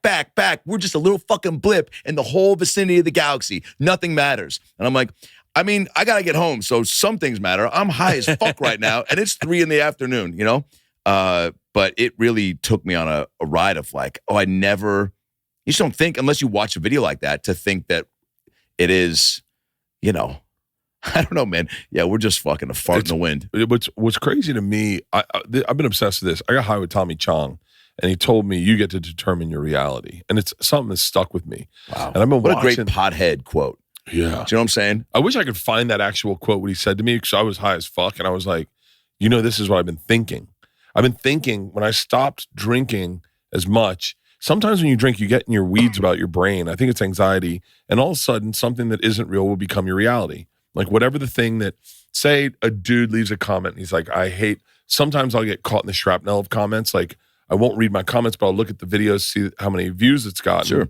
And then the first comment will be bad. And I'll be like, motherfucker. I didn't mean to read comments, but I caught it. Yeah. I remember being in that at one point, and this guy's like, this is why I hate Bert Kreischer. His fake ass fucking laugh. And I was like, in the thing, I was really laughing. Yeah. I was genuinely, it was a very funny moment. But in my head, I went, God damn it. What the fuck? And I started fighting with this guy. And I was like, why am I? And that was something I kind of obsessed about for the beginning of my like up until noon. And I went, that's not real. That's not real. That guy's assessment of me might be real for him, but it's not real for me. It doesn't have to be my truth. Can we say who that guy is? I don't know who he was. Alfonso Ribeiro. Oh. He's like, wow, look at this guy. He's like, I know what funny is. Look at all the clips I play on ABC. Yeah. He hosts America's Funniest Home Videos. That's why I love Corey Feldman. Corey Feldman. Great name for a memoir. That's why I love Corey Feldman. Or a special. Do you already have a title picked out for your special? Yeah. Okay. Well, next one. This is why I love Corey Feldman. Yeah. Dude, I'm watching that. And you never mentioned Corey Feldman. Never mentioned Corey Feldman. Maybe you cut to one shot of him in the crowd laughing. He's just somehow there. You don't even know he's there. And after the show, during the credits, someone's like, you know he was at the show, right? You go, shut the fuck up. Corey Feldman was there. Yeah. He has determined his own reality. 1,000%. And it's so beautiful to see someone who goes, I'll be in charge of what I believe is real. Oh, yeah. And I believe I'm one of the best musicians that's ever lived. His sincerity on stage, the level at which he holds his band accountable for greatness. Cool. As I would just say, he's a very talented kid, but like he holds himself to a standard and he sees the world as like loving him. And when not everyone does. Yeah. And I find that beautiful. I saw a girl on Instagram today. I was just scrolling and she goes, hey y'all, there's a day in my life. I'm going to make the Haktua girl? No. Well, let's talk about Haktua in a second. Okay. Listen, I'm obsessed with that. We had her on the show last night. For real? On the Dr. Phil live show. Well, a girl that played her. Oh. But everybody thought it was her because she was fucking great. Really? Yeah. I was just like, what a funny thing to bring her out and have Phil be like, but he was kind of hating on her too. I was just like, so you think you're funny, huh? You think you're going to fucking do comedy now? And then we had her do stand-up and it was bad. But funny bad. Yeah. But anyway, go ahead. Don't let me forget to talk about the Haktua girl. Yeah. Because, I feel like I'm her. I actually feel like Put a pin in that. Coming right back. So it's why I love her. Because I was the Haktua boy in 1997. Rolling Stone wrote an article about me. Did you have a catchphrase like that? No, but I shit on a pizza box. And when the Rolling Stone article, that was the big thing. And then I was like, I'm going to do comedy. And I remember people being like, good fucking luck. Because people thought the shit on the pizza box was funny? No, the article, the article was written about me? That I just was like, I took that, like the way the Haktua girl goes, I'm moving to LA. That article came out and I was like, I'm moving to New York. I'm going to be a stand-up. This is my opportunity. Yeah, and I identify with what she's going through, that fear and not being qualified to be interviewed yet, but going, I know this is the direction I have to go in. I'm only going to get one shot at this. Yeah. I had a couple dads, my uncle, my dad, and my best friend's dad called me up. And they were like, if you're ever going to get an opportunity to take your shot, now's that chance. You need to take every fucking shot you can. So as that happened to her, I really identified with all the things she's going through and then all the hate she's getting. So I was like, had social media been around when that article came out about me, and I was like, I'm moving to New York and being a comic, people would have been like, go fuck yourself. Yeah. You shit on a pizza box. Yeah. You're not funny. Wow. Yeah, but I wish I could reach out to her and go, you can probably. Last thing I want to do is slide in the Haktua girls' DMs. What were we talking about before that, though? Corey Feldman. Oh, so I'm watching this girl on Instagram. How the fuck did I remember that, by the way? That's wild. That is a fucking Steph I felt Curry. like I'm about to go into the locker room from the hallway shot. Those are incredible. Corey Feldman. So I'm watching this girl, and she goes, hey, y'all, day in life. Got to take these kids to school. But, hey, I just want to say to all you haters that say I'm copying Jessica, Jessica's my in-law. She's my brother's sister, my sister-in-law. And I have breakfast with her. And I started before her. And now listen, we're friends. But what's crazy to me is this woman knew the truth. She knew the comment, when the comment said you're copying Jessica, she knew Jessica is my sister-in-law. And I started this earlier. And I got her involved.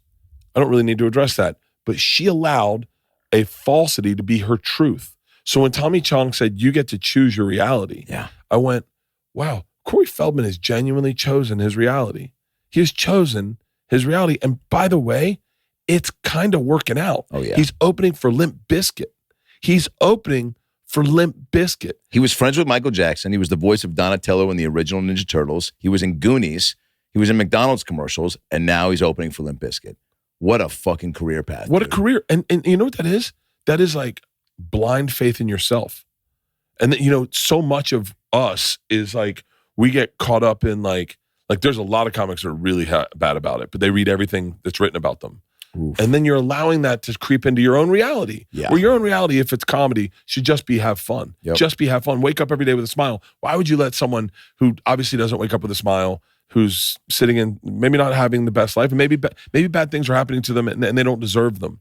And they've got that in them, the seed in them. And then they leave a crappy comment. And by the way, I don't know if I've ever left a crappy comment. I don't think I have, but I'm not past that. I'm not above that. Totally. I'm not above a shitty thought.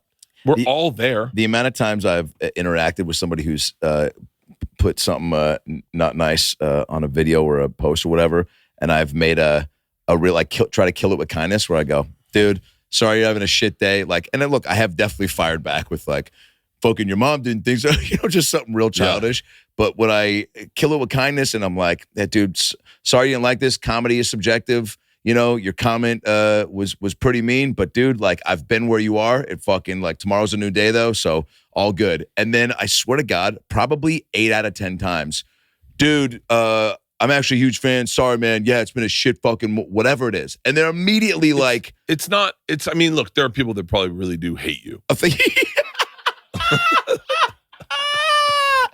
That, oh, man. Oh, dude. I know I piss people How much off. do I owe you for that advice? I know I piss people That's off. so funny. I know that everything about me's got to be exhausting. Oh, if you think everyone likes you, you got something coming, okay? You wake up, you go outside, Bert, you try your best, okay? You're waking up with the sun, you go to bed with the moon. You can go to a Sugar Ray show by yourself, but people are going to talk about you and how few friends you have. Put your thumb in your butt just to feel something. You could eat cereal with a fork. Does that mean you're gay? We'll be right back. Let's face it. If you live where I live, you deal with bugs in and around your house. If bugs are even a minor problem for you, you have to check out our next sponsor, Pesty.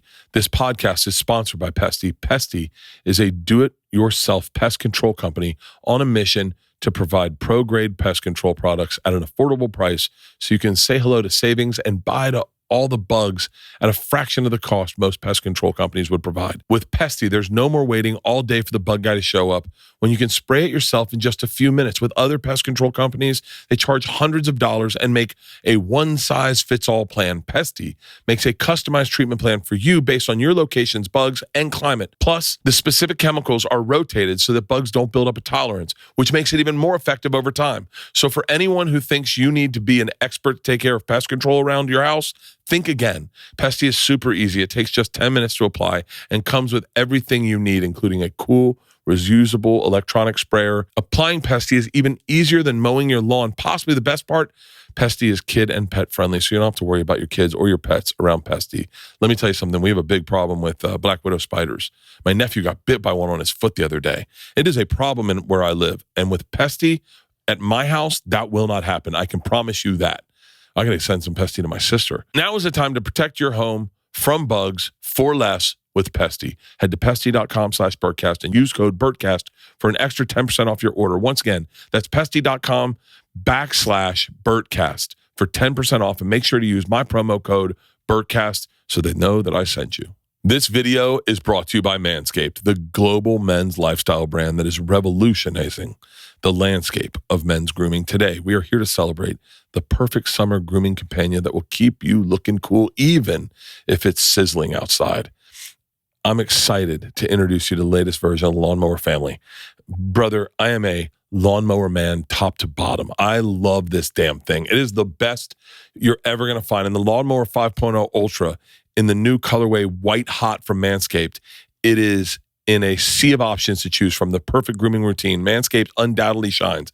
And now, by popular demand, they're riding the white hot waves with their new special edition trimmer in white. Get 20% off plus free shipping with the code BERT at manscaped.com. That's 20% off plus free shipping with the code BERT at manscaped.com. Experience precision like never before with the next gen dual skin safe blade head that has an updated trimmer blade, an interchangeable foil blade for peak performance. First, the updated trimmer blade features longer, wider, and rounder teeth that cut through hair with ease.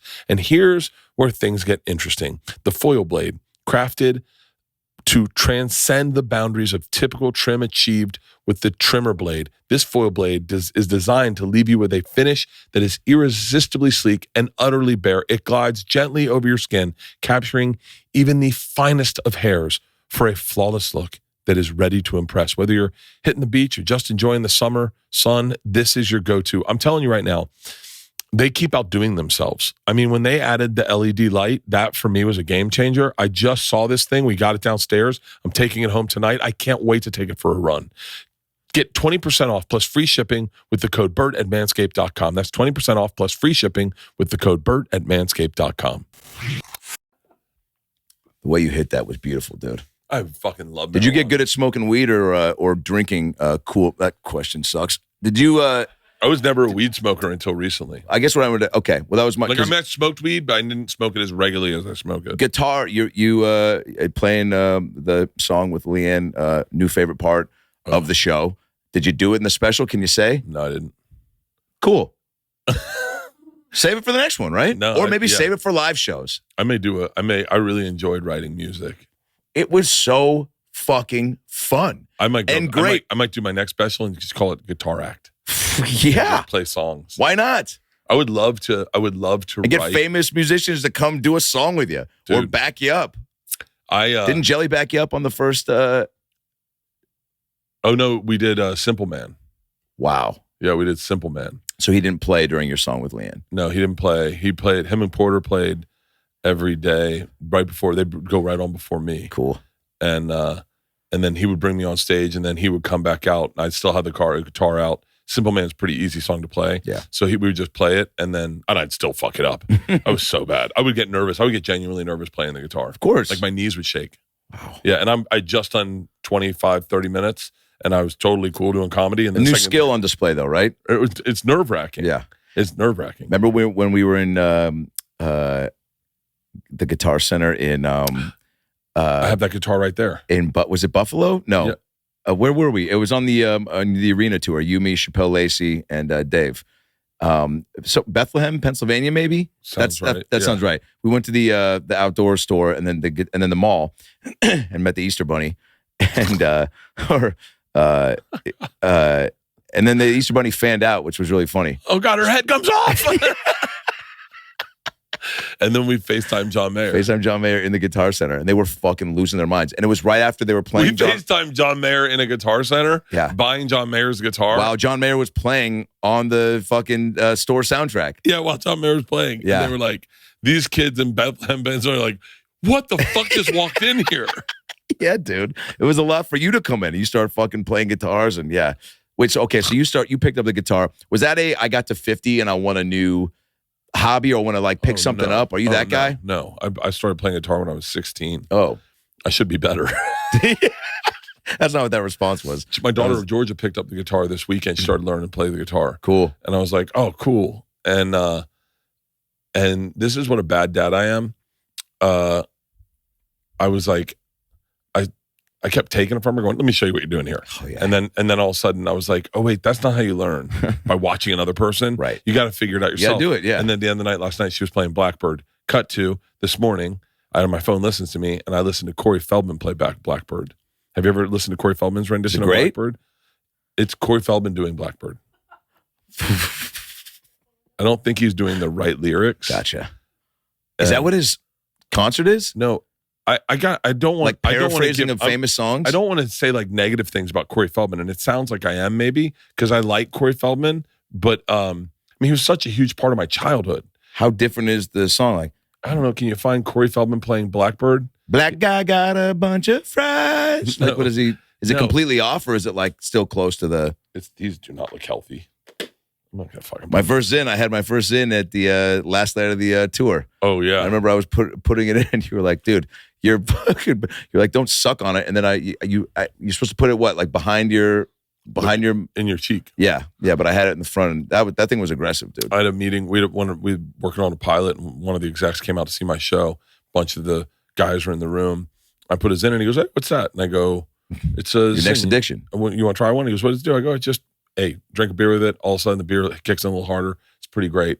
And he goes, let me try one. And he puts it in his mouth. He goes, I go, did you swallow it? And he goes, yeah, was I not supposed to? Oh, no. Oh, no. Like, are they edible bags? This is definitely Corey Feldman playing Blackbird. Oh, yeah. I love that he's committed to that piece of hair. In that stool.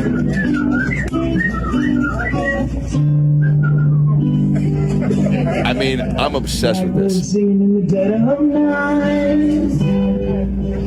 these broken wings and learn to fly. Oh my God. You were only waiting for this moment to arrive. You were only waiting for this moment to arise. You were only waiting for this moment to arrive. That's me in 20, 30 years. Yeah. Just fucking hopefully made some cash. I'm just popping into local bars. Hey, do you mind if I sing some covers? Buddy, that's me in 2 years. Yeah, dude. That's what I would like to do. Have you already made your set list? I'm kind of mapping it out. I plan on retiring when I'm 56. That's coming up. Yeah, I know. I mean, 6 years is a long time. I got 5 years. I got one more special in me, I think. I'll do one more special. That'll be 8 specials, I think, or 7. Wow, that's pretty good. And I'll be like, that's all I need. That's all the world needs from me. And I'm going to buy a bar. I'm going to buy a bar on an island, and I'm going to have stand-up comedy. I'll bring in comics, but more importantly, every night I will play guitar and sing and do stand-up for the locals, and just be like, it'll be the thing. Here's what I have to say. In all fairness, everyone that makes fun of Corey Feldman, as I'm watching that, I go, it's not the best. I go, I bet I couldn't do better. I mean, make fun of Corey Feldman all you want, but you will talk yourself out of a front row seat to Corey Feldman's opening night at Bert Island. Oh. You think he's not fucking showing up and getting a Tuesday night residency? I'd have Corey Feldman. I bet I could get him for fucking Fully Loaded Dude, next it's year. just like going to a club. You're going to have shows Monday through Sunday. Corey Feldman's there Tuesdays and Thursdays from 2 to 6. I would definitely. Can I get another? I would definitely have Corey Feldman open for me. Sure. I bet I could get him to open. Think about the people that'll come through just like Fully Loaded. You're going to get, dude, you don't think the fucking Osmonds would come through for a fucking Sunday matinee show? You know, it's so funny. He got fucked by Howard Stern because I say that I'm Team Corey. So like he played his song. I think it's like For the Children or something. I forget the name of it. Yeah. It's his big. What's Corey Feldman's biggest song? And he played for Michael Jackson. And Michael Jackson said, I could walk you into Tommy Mottola's office right now and I can get this to be the biggest hit in the world. And Corey said, yo, I'm your friend. I don't need that from you. I just wanted you to, as my friend, to see if you like that song. And so then he said, well, instead of it going to Tommy Mottola's office and making the biggest song in the world, I'll just debut this on Howard Stern. So he goes on Howard Stern, and Howard Stern was dressed in a bald wig. And for what? I don't know, but I think he made a joke out of it, and it kind of was the beginning of the end of that was his jump off moment. Oh man. And they were going to do it like it was Club MTV. They were going to bring him out, and Corey thought, oh, this is going to be an opportunity to play this song for the world. Yeah. And they had a little person in a grass skirt and like a bone through his nose, black little person dancing in front of him. There's no way anyone was going to take this serious. And poor Michael Jackson was like, you should have let me take him to Tommy Mottola's office. Yeah. Holy shit, dude. So many, I look at my white rapper brother-in-law, Dirte, and I go, he's another guy that has like stories like that he has told me as I've gotten to know him, because he just closed out our Seattle show rapping. But I just forget because he's now such a dad and he drives the bus and he's like that he had this other chapter of his life where he'll tell me these wild fucking stories about opening and partying with DMX or fucking doing like weird bar shows like we've done. And like, It's crazy, man. Every avid, I feel like comedy and music have, like we were saying with country music, whatever, like similar, not just war stories, but wild opportunities to get Dirte, his son, by the way, my nephew, his voicemail. He talked about having a dream of running from the cops. He's 9 years old. His voicemail is, oh God, oh fuck, they're coming after me. Oh shit, I can't talk. Oh fuck, oh they're getting close. Oh fuck, shit, I gotta get fucking. Oh fuck. To leave a voice message, press 1. That's great. He's pretending to run from the cops in his voicemail. That's fucking brilliant. He's Dirte's son, man.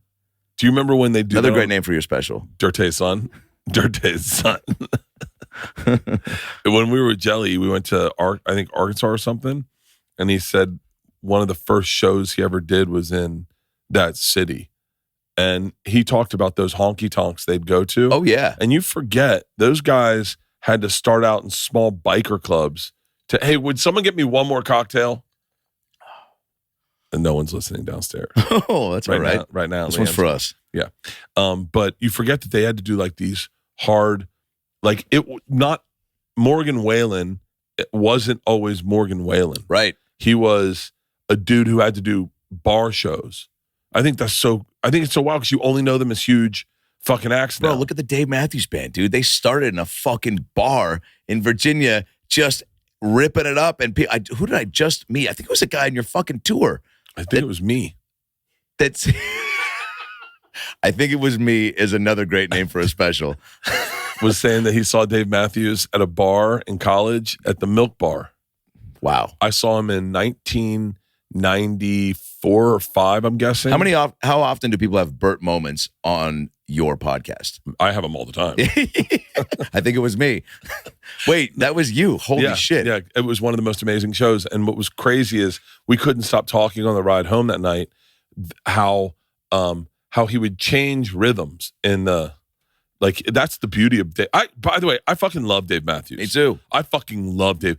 I saw Dave Matthews at Kaboom. It was a San Diego festival. Yeah. And we went, I was supposed to do a show at like 10 o'clock at night. Dave Matthews goes on at 8.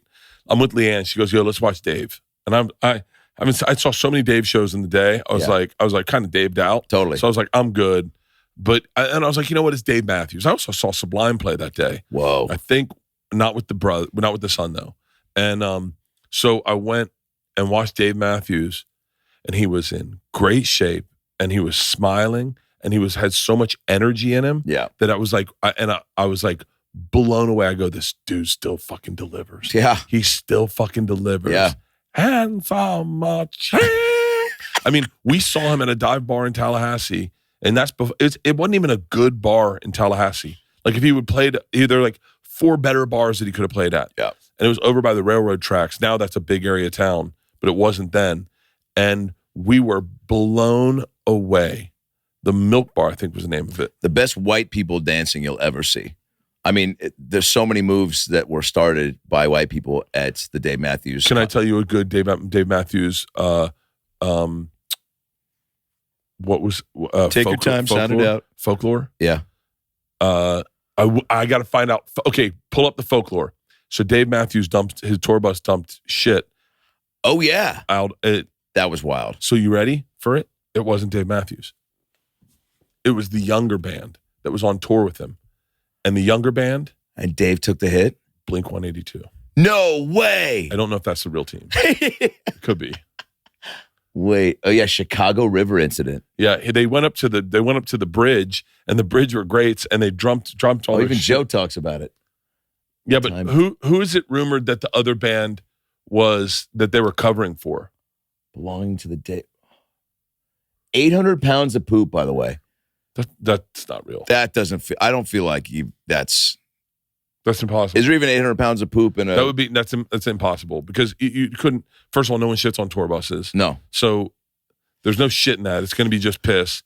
But if it was 800, that would mean that the entire tour, the guy had never emptied the toilets once. Right. Because everyone would have to shit at least 8 times a day. Oh my God. How much can a tour bus toilet hold? They empty it every day. So and it's just piss. No one shits on a tour bus. Who do you think started that rule that you can't poop on a tour bus? Somebody must have. Willie Nelson. He dropped just a fat shit, and everybody was like, "Dude, this has got to be a fucking. That's a wrap." My daughter shit on my tour bus, and it's family though. Yeah, she goes, "What? It came out." I was like, "That's not. What do you mean it came out?" She goes, you shit on this bus. I was like, "No, absolutely don't." You know, Isla shit on our tour bus, Pete. I had an inkling. Yeah. But no, who is the band they were covering for? Can you find that out? Because Dave Matthews, I'm so high, I was like, am I talking to myself?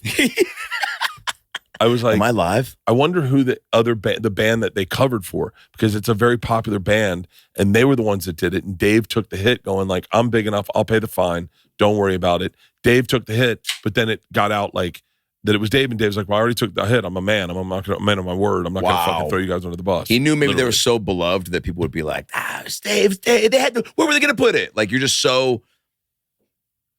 Does it say? See, I'm not saying that women aren't good at Googling things, but it does. Like, I feel like men are better. I just feel like men are better. At Googling. I like Googling something. Well, like right now I'm watching her scroll, and I'm going, I feel like you haven't really like clicked any of the links. Well, dude, I think we are. Here's what I will follow that up with. I think we are more curious about shit that maybe doesn't matter. Okay. What was the? This is why we're more. This is why I think we can be more fun at like little barbecue circles, because once it gets to a certain point in the night, I'm talking 11 to 11:30. There's conversations that are happening like we've had today, where it's like, dude, would you rather be eaten by a whale or a shark? You know? And then it's like, well, let me tell you. Oh, God bless you, Pete. I'm gonna use. Now you have 2. Hold on. So I want to tell you what I Googled recently, because I've. Pete, okay, you ready for this? Yeah. Okay, I want you to know. I got you. These are all the things that have come up on my Google. Okay, you ready for this? Like, this is how a man's brain works.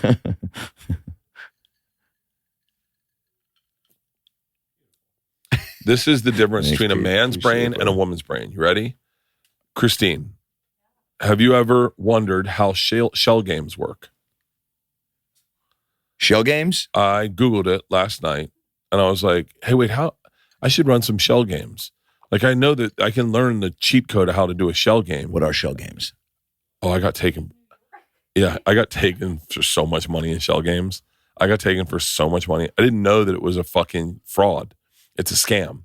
3 shells, and they put a ball under one, and they start moving the shells, And as they move the shells, you have to guess which one, and you try to guess, and it's never the one you think. So I was like, how do they do that? And so last night I was like, I was pretty high. I was like, is it magnets? Is it magnets? And they're things that pull them up? I go, no, because they show you the underneath the shells. So I researched it today. They roll the ball out. The ball will roll out of the shell, and you can roll the shell on like forward gets it out and backward gets it under, and they palm it. After they roll it out, they palm it, and then they move them around, and they drop it on the one you didn't pick, and they roll it out. And so I was like, oh, wow. But like, I don't think my wife has ever been in bed going, how do shell games work? Yeah, probably not. Yeah. How tall was Jesus? Yeah. I Googled Jesus' IQ one time. Do you know how stupid that makes me? They didn't have IQ tests back then. Yikes, I didn't want to have to break the bad news to you. I Googled Jesus' I was like, because I had this theory that what if Jesus was just mediocrely intelligent and everyone was retarded back then? Yeah. Like they were just so stupid that they were like, he's walking on water. Oh, and he's like, Jesus, these guys were easy. He's doing shell games for them, and they're like, "You're ours, the Messiah." Oh my, dude! I've Googled. What if I Googled in the same day? Who played the bus driver on Forrest Gump? How long do little people live? And how do you squirt? Like, I mean, Brad. I went and saw a live porn with Brad. Brad hits me up. I'm on my way to a Passover Seder to my Aunt Shirley's house, R.I.P. And Brad goes, "Do you want to go see this?" A friend of mine shooting a porn in Chatsworth. I was like, yeah, that's actually near where I'm going to the Seder. And so we walk into this little office building in Chatsworth. It was, a little, like a strip mall. The guy opens the door. He's wearing a fucking Robert Horry jersey and fucking boxers. And he's scratching his balls. And he's like, "What's up, Brad?" And he's like, "Come on in." And we walk to the back of this room. And there are these 3 girls on a like children's floaty pool. And they're webcamming it. And he goes, "Just walk in. Just stay in the back." So we walk in, and the guy has come up, and the girls wave at Brad. I fucking just all know him, and this fucking sound guy, "Brad, what's up?" I'm like, and then we're standing there, and he's like, I go, "Hey, are we introducing you?" He's like, No, they're about to squirt. And I was like, okay. Yeah, I feel like I'd be rude if I walked out at the fucking climax of the show. Yeah. And so we're standing there, and they fucking start using toys, and everything starts happening, and I've never seen a live squirt before. I've only had the soda. And they fucking start going, and Brad and I look at each other, and I go, I feel like we should start clapping. So, Brad just being a good fun friend and a comic, he starts clapping, and he goes, "Bravo!" And I start clapping with him, and they start laughing while they're squirting, which I don't know if you're supposed to do that. And then we walked out, and they just went, "Brad, how are you? Are you on the road a lot?" I'm like, don't just start talking like you guys didn't just fucking squirt in tandem for fucking, 80 people in Burbank. Yeah. It was wild, dude. I'd never seen a live any of that. I've never seen a live. It was wild, dude. Does it smell bad? Man, that's a great question. That's what everyone says. It smells bad. Let's ask Google. Well, let's see. It's pee, right? Yeah. Hey, Siri, how bad does a porn set smell? Don't act like you don't fucking know, Siri. I don't have an answer for that. Yeah. She must be at a family dinner right now. I don't know any porn stars anymore. You did know some. What a wild life. I knew some, but I haven't talked to them in a while. What a wild life. Imagine being the guy or gal, and you're being brought home for the first time to meet the family. What do you do, Steven? Yeah. Like, are they just going like, "I fuck for cash," or, "Oh, that's nice, pass the yams," or is she going, or is he trying to make it like, "I'm an actor," you know what I'm saying? Or is he, and he doesn't want to. No, you know what's crazy? They say this is from what I understand, no one's ever in porn very long. For everyone, it's like literally like summer classes at college. Oh my God. It's like 3 months of their lives. It seems summer like porn. Like they just did it, and then what happens is they all blow the fuck. Most of them, some of them blow the fuck up. Like Mia Khalifa, I think did it for like 2 weeks. Mia Khalifa, you know who that is? Mm-hmm. Mia, and then which is wild because people only reference her as a porn star, and she only did it for like 2 weeks. But she was of, I think, Indian descent or Middle Eastern descent, and which was so exotic. You didn't see a lot of that. Right. That she just popped. And she went to Florida State. I think she went to Florida State. Whoa. Yeah, shout out to Mia Khalifa. I'm a fan. But I'm a fan of your sports broadcasting as well. And so, Yeah. because that was the thing is she'd go on radio shows to talk sports and they just want to talk about a porn star. She was like, I did it for 2 fucking weeks. It's crazy that you do something for 2 weeks and it would be you for the rest of your life. There are so many girls in this industry who just did it. Look, there's also gangsters like Christy Mack, who's like fucking one of the legends, or Adriana Chechik, one of the fucking legends. But like, do you think, sorry about that. Do you think they still love it?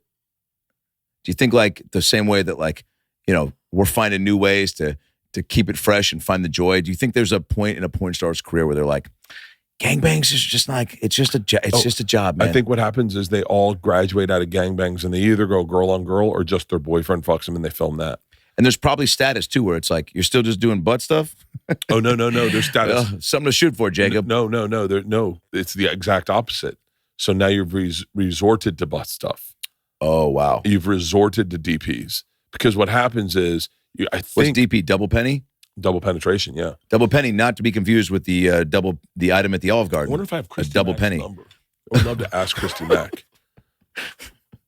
Christy Mack is like the 2 porn stars that I've known like as friends that Christy Mack's probably I don't think I have her. I'm probably good that I don't have her number. There was a stripper that my best man brought to my bachelor party, and man, she rode up on a bird scooter. What? Yeah. I tell the story in my special. Oh, by the way, check out my special. Like and subscribe on YouTube.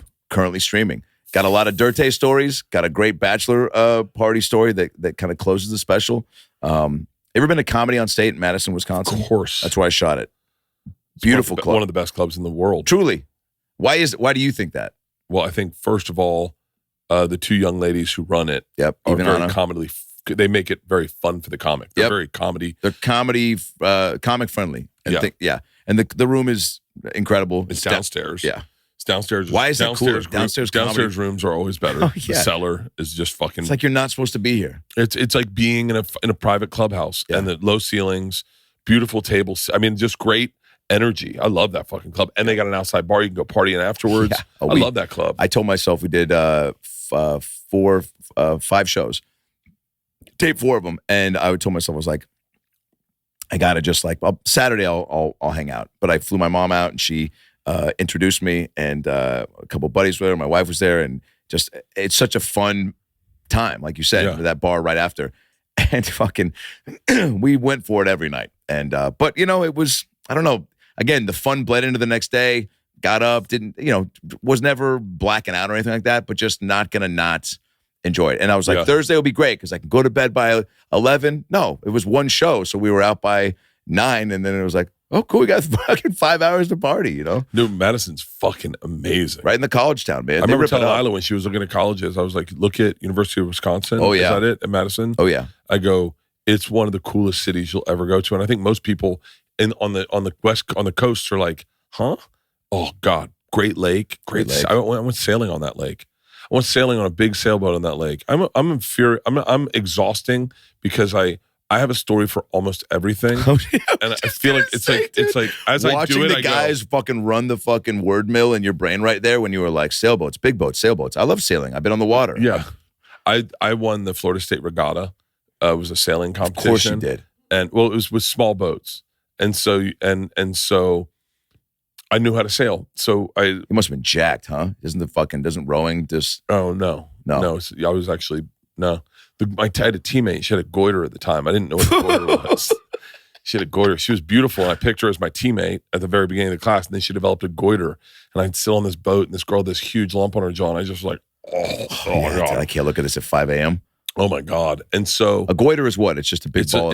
I think just women get them, but I think it's a growth on your jaw from your pituitary gland. Not fair. But it's very manageable. What is it? Thyroid gland? Oh shit. Yeah.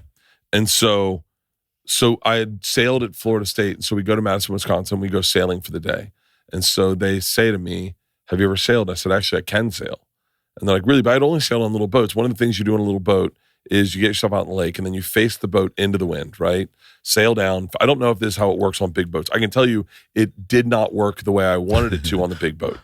Is you face the boat into the wind and then you run your fucking sail up all the way to the top. Yeah. And as you do, you hope that the wind catches your sail, and then it'll spin your boat around and you take off. So that's how you start the race. Wow. So in the race, that's how we started it. And so I go out in this big boat in Madison, Wisconsin. I go, I can sail. And they're like, really? I said, yeah. We'll be totally fine. We don't even need one on the boat. And they're like, okay. So we have people that know what they're doing on the other boat. And so I get this boat into the wind, and I, with a little fucking motor, cut the engine. Fucking, all right, pull it all the way up. And all of a sudden, this is a big boat. You just hear, and this boat fucking flips. Everyone's like, what the fuck? And the guy's like, what the fuck are you doing? It was terrifying. Oh my God. It was terrifying. Yeah. I wanted to go sailing last weekend. Should have. I should have. Why didn't you? I don't know. You have FOMO about it? Yeah. I was going to take Leanne out and take her sailing. It was sunburnt. I didn't want to get sunburnt for my special. Wait, tell me about your special. Shot it in Madison, Wisconsin. It's called Like and Subscribe. It's a thing. It's based on a joke that I talk about my nephew a bunch, Dirte's son. And he, for a while, every time I would go home, just being a young YouTube kid, he would run up to me and I would talk about how my nephew just doesn't have all the updates on his hard drive, but I try to give him slack because he's fucking 9. He's still discovering the world. But he does a lot of things that are unorthodox. His new thing now is to run up to me and smack me in the dick and then go, like and subscribe, and then run out of the room giggling to himself, which he does a lot. And he's just a little, punk ass kid. But then, and then it that fuels a lot of bits about him. But really proud of it, man. It looks great. It sounds great. I've been sitting on, I guess, that material for a while. I was also posting a lot of, I tape all my shows on the weekend, and I, from 5 shows, get a good 20, 30 minutes of crowd work that is really fun. And I feel like I've gotten pretty, and then one thing that adds to the Phil shows is being able to interact with the crowd. And the Phil show is all the skills I've been honing over the years: stand-up, podcasting, character stuff, acting, whatever. And with crowd work and stand-up, it's a way for me to also connect the room. And then I feel like I've gotten pretty good at listening and being patient with building a moment. But I was putting out only crowd work stuff, and people were razzing me about it a little bit, being like, "You gotta fucking." I was like, "Yeah, I just have been kind of waiting to the right. I don't know. I mean, you tell me when is the right time when you go. I think now is the and we shot it in September, but didn't put it out until a few weeks ago. But I'm glad I waited because I have more stuff going on, and the timing was great. And I just was not feeling like it was. I didn't want to rush it out there. I was like, I want it to be in line with other stuff, and also have more material written now so that it's out. So I at least don't feel like I'm doing that stuff on the road. But that's the pressure, is the next hour. Yeah, there's still some bits that even this weekend that I'll probably do from it, but. Because I don't know, at least at my level, I feel like I can't assume everyone's seen it. And I don't know, if somebody walks away and you do a couple bits from it and they're like, still doing the same shit, I'm like, all right, well, think for yourself. Yeah, I was like, how deep into comedy are you that you're going to critique me for doing a bit I wrote? Yeah, sure. I mean, there's also, fucking look, people love when you do the machine. Why would you not, it's not totally play the hits. People aren't coming to a comedy show and just want to hear stories that they've heard, but... I said here and there. I said I was going to do a tour one time where it was just the hits, and I was going to say what I was going to do is I was going to put all my bits. Wilco did this one time. They put all their songs, and they let the audience that they were going to pick the set list, and then they did it in the order they liked. And so I was going to do that because I have a couple bits that people I think would want to hear again, and they always yell it's Starbucks, zip lining. To Isla Time Travel, Period Party, Helen Keller, Anne Frank, Flying Dildos. And so I was like, what if I just did a best of tour? Yeah. And so I said that at a crowd. I said, I was thinking about doing a best of tour and you guys just doing the hits. And the guy was like, oh, no. This guy in the front row was like, no, we like to watch the new stuff that, but we want to hear the machine. And I was like, oh, okay, that was exactly the answer I wanted to hear. Yeah. I was like, fuck yeah, well, I like doing the new stuff. The new stuff's the best. I wrote a joke the Saturday morning. I was doing 6 shows. Saturday morning before we got it on the late show Friday. So I wrote a joke I dreamt a joke. In the joke I said, this person's the kind of stupid that gets stuck in an elevator and all you got to say to them is turn around. And I wrote it in my dream. Wow. And then I came down, I set it at the pool, And they're like, that's great. And I tried it every night and it never worked in the special. It never worked. What? But it was like such a funny visual of it crushed in your dream though, didn't it? Yeah, in my dream. Because or did you just write it? Were you dreaming about writing or were you dreaming about performing? I don't remember. Yeah. I just woke up with a joke. Cool. And I was like, I think I might have said it on stage at the Comedy Store, but in the dream I visualized it was an Asian person in the dream being stuck in an elevator. Wow. And me going, turn around. And then they go, oh. And going, that's how you get out. Yeah. Funny. Worked here. Yeah. Question for you. Shoot. Did you have any deep cut friends or fam or people out of the woodworks come to your special taping that were really like, wow, dude, my old fucking PE teacher or my old guy that sold me beer in Tampa, like somebody or a professor or somebody that always gave me a hard time. It was like, you ain't funny, fucking Bert Kreischer. Like, no, I had a bunch of friends come out. What's weird is I think most people didn't want to bother me because they knew I was shooting a special. Yeah. But we were running it like the road. We had like after parties every night. Wow. We had people come backstage in between shows and say hi. What the funniest thing is I got called out. So like I was with a few of my friends. Look, I had two types of friends, and I had my private school friends and then my public school friends. My public school friends were mostly akin to my private school friends, but there was a swath of my public school friends that were ethnic, meaning either Cuban or Puerto Rican or black. That's it. That's all we got. Wow. It was mostly Cuban and black. And my buddy who has been producing all my specials is Cuban. And he was the dude who introduced me to black people in general. Cool. When we were like 12 or 13, he introduced me to a bunch of the dudes, and all those dudes came out to the show. And we're all sitting, we're having a beer, and he goes, hey, let's get a picture. And he goes, these are all Bert's ethnic friends. And it was so funny. I was like, yeah, you got it. Yeah. Yeah. I look very woke right now. Little, Tony introduced me to all these guys. Wow, dude. It is funny, like your first, even Dirt Day, my brother-in-law hadn't met a gay person until he came down here to visit me in LA and met a comedian friend of mine. Isn't that fucking wild? And he was like, and afterwards he was like, yo, he's pretty cool, man. I was like, yeah, they're all pretty cool. He was like, yeah, man, I don't know. I just thought what I thought, you're product of your environment. And I was like, yeah, wild to just kind of also, I can't believe it took you 40 to be around a gay guy. When was your first gay guy that you met? Not like you're 12, your mom brings you get a haircut, gay guy. I'm talking like you talked to him and you were like, sweet, you're gay? And he's like, yeah. Oof. I think there was a guy I worked with at Albertsons. I bagged groceries at Albertsons. And there was a kid who had Down syndrome and who people also said was gay, which I was introduced to both. That's a killer combination. Wow. Yeah. That's like a unicorn. Yeah. I mean, can we get a quick Google? Any famous gay dads? We should edit this out. But I think that there's, it was the grocery store. And then I guess, type in high school. Gay Down syndrome porn. High school. Oh my God. Wait, and then cancel my weekend plans. Do they have Down syndrome porn? I guess the parent would have to sign. Anytime I ask myself, is there that? I go, it's got to be a reality. There's something for everybody. Right? Yeah, who's into that? Now, is that a category at the AVN Awards? And should it be? Down syndrome porn. Are you finding Down syndrome porn? You aren't even looking. That's the difference between a man and a woman. She's like, what, you want me to Google that? Yeah. I'm already going A guy would have found 6 different sites already. Yeah.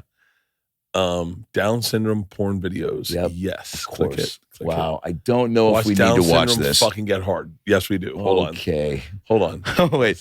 So what do? You blur this out and you just keep our faces? No. We'll just play. Do me a favor. Play some copywritten video on there, so it looks like we're watching Sense and Sensibility or something. And then, watch Down syndrome get hard fucked. The titles. Wow. The titles are just enter. Enter. You just hit enter. Oh my God. No. It's the girl. I can't watch the girl. No. I can't watch the girl. Yeah, you want to see Never the guy. mind. Don't do it. I thought it was dudes. Bad idea. I only want to watch Down syndrome dudes fuck. I can't watch Down syndrome girl fuck. I don't like that at all. Yeah. Oh, I don't like that at all. That should be fucking outlawed right there. It's like eating a salad without dressing. It's like it's just not supposed to go. It's like eating a salad. It's like feeding someone a salad with your fingers. That's horrible. Watch that. Why would I read watch Down syndrome get hard and fucked and think it was the guy. Yeah. Yeah. See, this is why podcasting's brilliant. Totally. Never had this conversation. Never have it. What was the thing we were talking about before Down syndrome? Corey Feldman. And my I don't know, it's by my special, we somehow got here. Huh? My brother-in-law, Dirte. Oh, meeting a gay guy for the first time. Your first gay? Yeah, my first gay. Was a Down syndrome gay guy. Yeah. And then probably teacher in high school. His name was Mr. Barker. And he had awful breath. So I put those together. So now that's a stereotype I'm walking around with. I'm like, gay people have bad breath. It's like, no, just Mr. Barker did. Yeah. But he was a cool teacher because he let me do videos for my projects, right? So like we had to do a book report.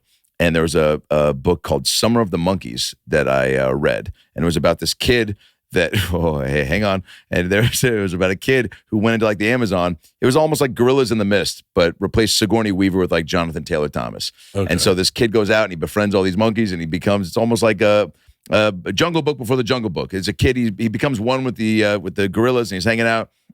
And all I did was read the back of the book. And then I was like, I'm going to do a video. I was like, hey, can I do a video? He's like, oh my God, no one's doing a video, right? What an impressive feat. And so I did like a talk show where I had my buddy play like the host, and it was all shot and edited in the fucking VHS camcorder.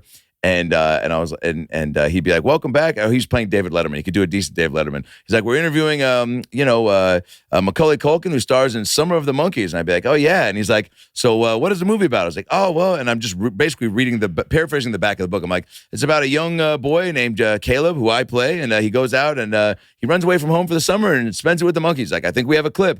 And then we cut to a clip of me and I'm pulling apart these like bushes in his backyard. And then I just turn back to the camera and I go, monkeys. And then it cuts back to us.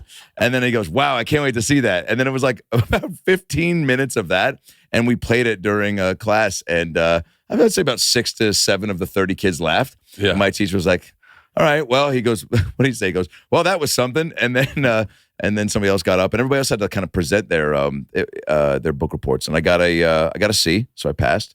And he came up to me and he was like, I really appreciate your creativity, but was just breathing Cool Ranch Doritos down my throat. I mean, it was, and that's a generous description of what his breath smelled like. It was awful. It was halitosis meets I ate a Lunchable out of the trash. I smoked a cigar out of an asshole. I mean, it was so bad. I can kind of tap into it right now just talking about it. Yeah. Anyway, first gay guy. God, poor guy. Mr. Barker, God bless him. I don't know where he is now. He's probably still with us. I guess he was probably in his 40s when I was 17, 18. But yeah. I remember meeting gay. I didn't meet gay people until I moved out of Tallahassee. Did you do things like that in school? Did you find ways around doing like try to like do a different way of doing the project to kind of just make it more fun or get out of doing? I never did any work in high school. Never wrote a paper? You probably wrote one paper. I'm sure I did, but I honestly don't remember ever doing homework or studying for a test. Wow. I don't ever remember actually studying. I actually didn't know how to study for a test. Yeah. So I was like, do I just memorize everything? And what words are important? How do you memorize all this? Totally. And so I never studied. I took a lot of speech classes, and I could always get by on making the speech funny. There you go. Like I did one about Pakistan. Yep. Very funny. And it was all about the pronunciation of Pakistan and the different words that were pronounced differently in Pakistan than in America. It was borderline racist, I think. But it killed, man. I murdered so hard. Because there's very few people trying to do that in a speech class, right? Yeah. Or even just in high school. It's like you can think back to like how many times during class were people going up there and trying to.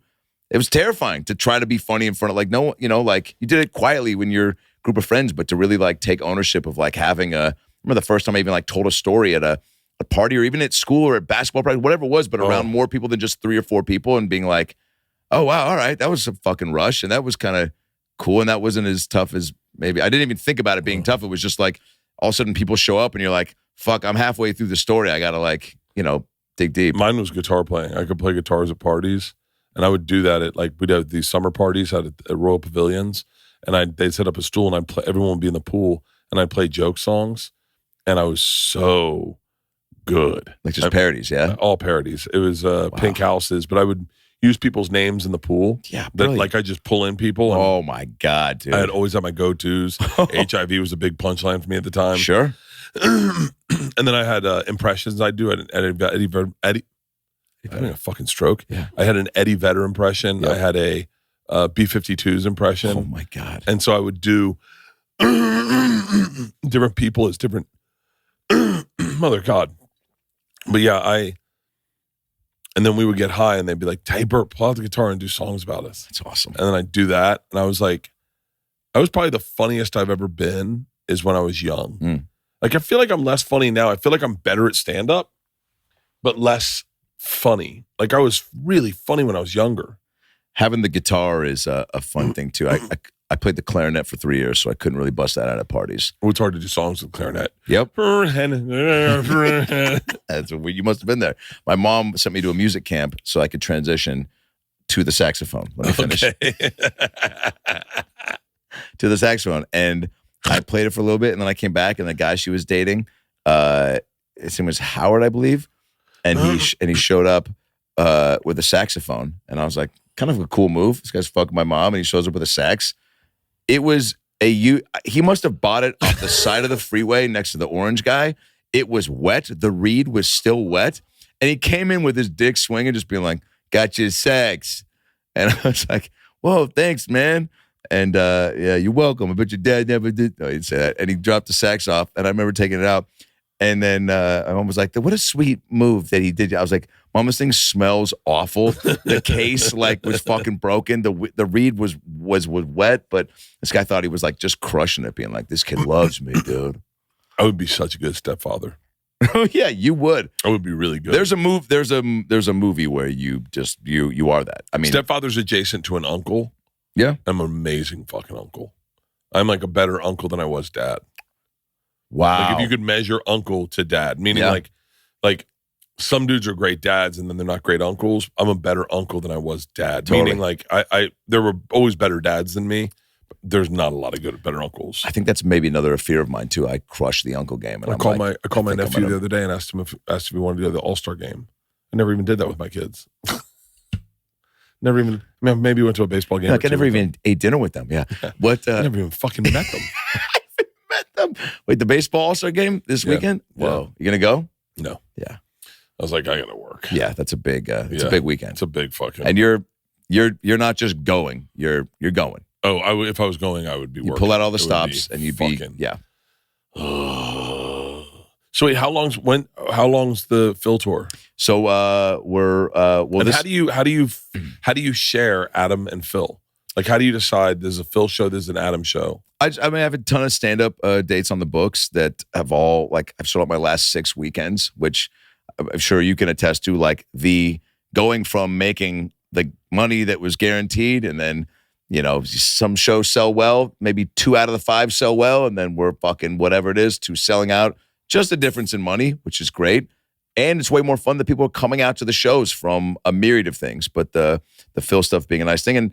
And I've been doing stand-up 17 years, so it's not like it's more fun too because I'm like, oh, cool, they're going to get a great show. And then, you know, I pay some homage to the Phil stuff here and there where it's like, you know, there'll always be something like, you know, during when I'll throw We'll Be Right Back in there some point during crowd work and if fucking people go nuts and then maybe I'll do a little Phil bit like I was doing shows in Dallas and I was talking to this couple and I was like, you guys seem like you got a real good like rapport going on.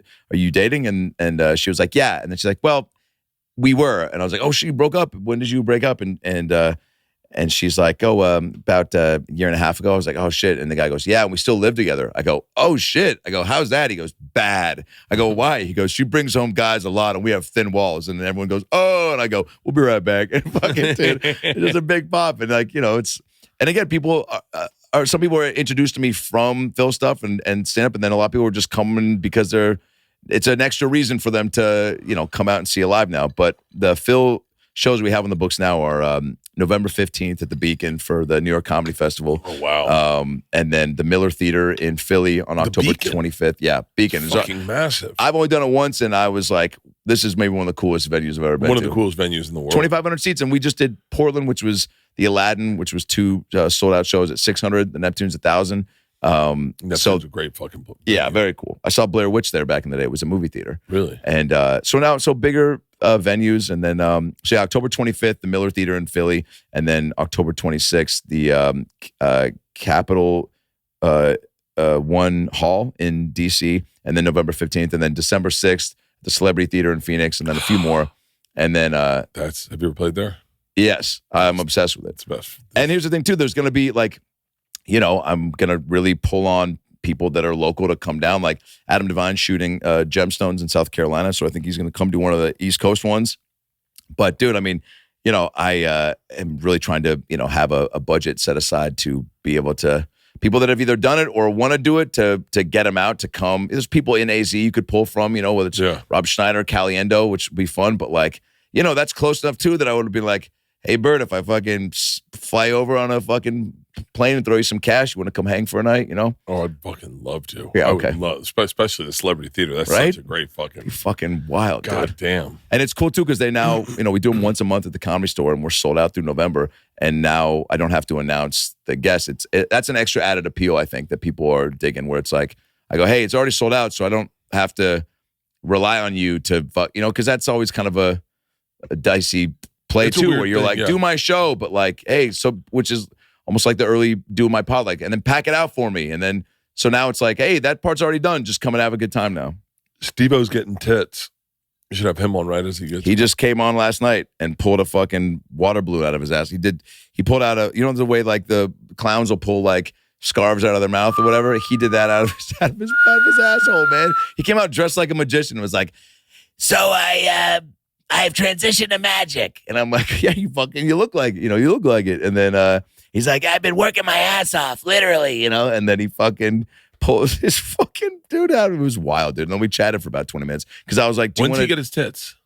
I didn't ask him about Thursday. that. I can't believe it. Dude, so many things to talk about. He turned 50 and he got a cock tattoo above his left eye. He's only 50? Mm-hmm. I thought he was older than me. Wow. Yeah. Yeah. I think he gets a boob job Thursday. Oh my God. I'm doing his podcast Friday. I can't wait to touch his tits. Oh my God. It's going to be like, did Arnold Schwarzenegger grow boobs in the movie Junior when he got pregnant? Yeah. He did? I think so.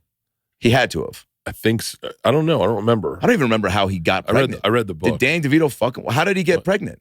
I read the book. The only guy, that's fucking, I'm sorry I skipped over that.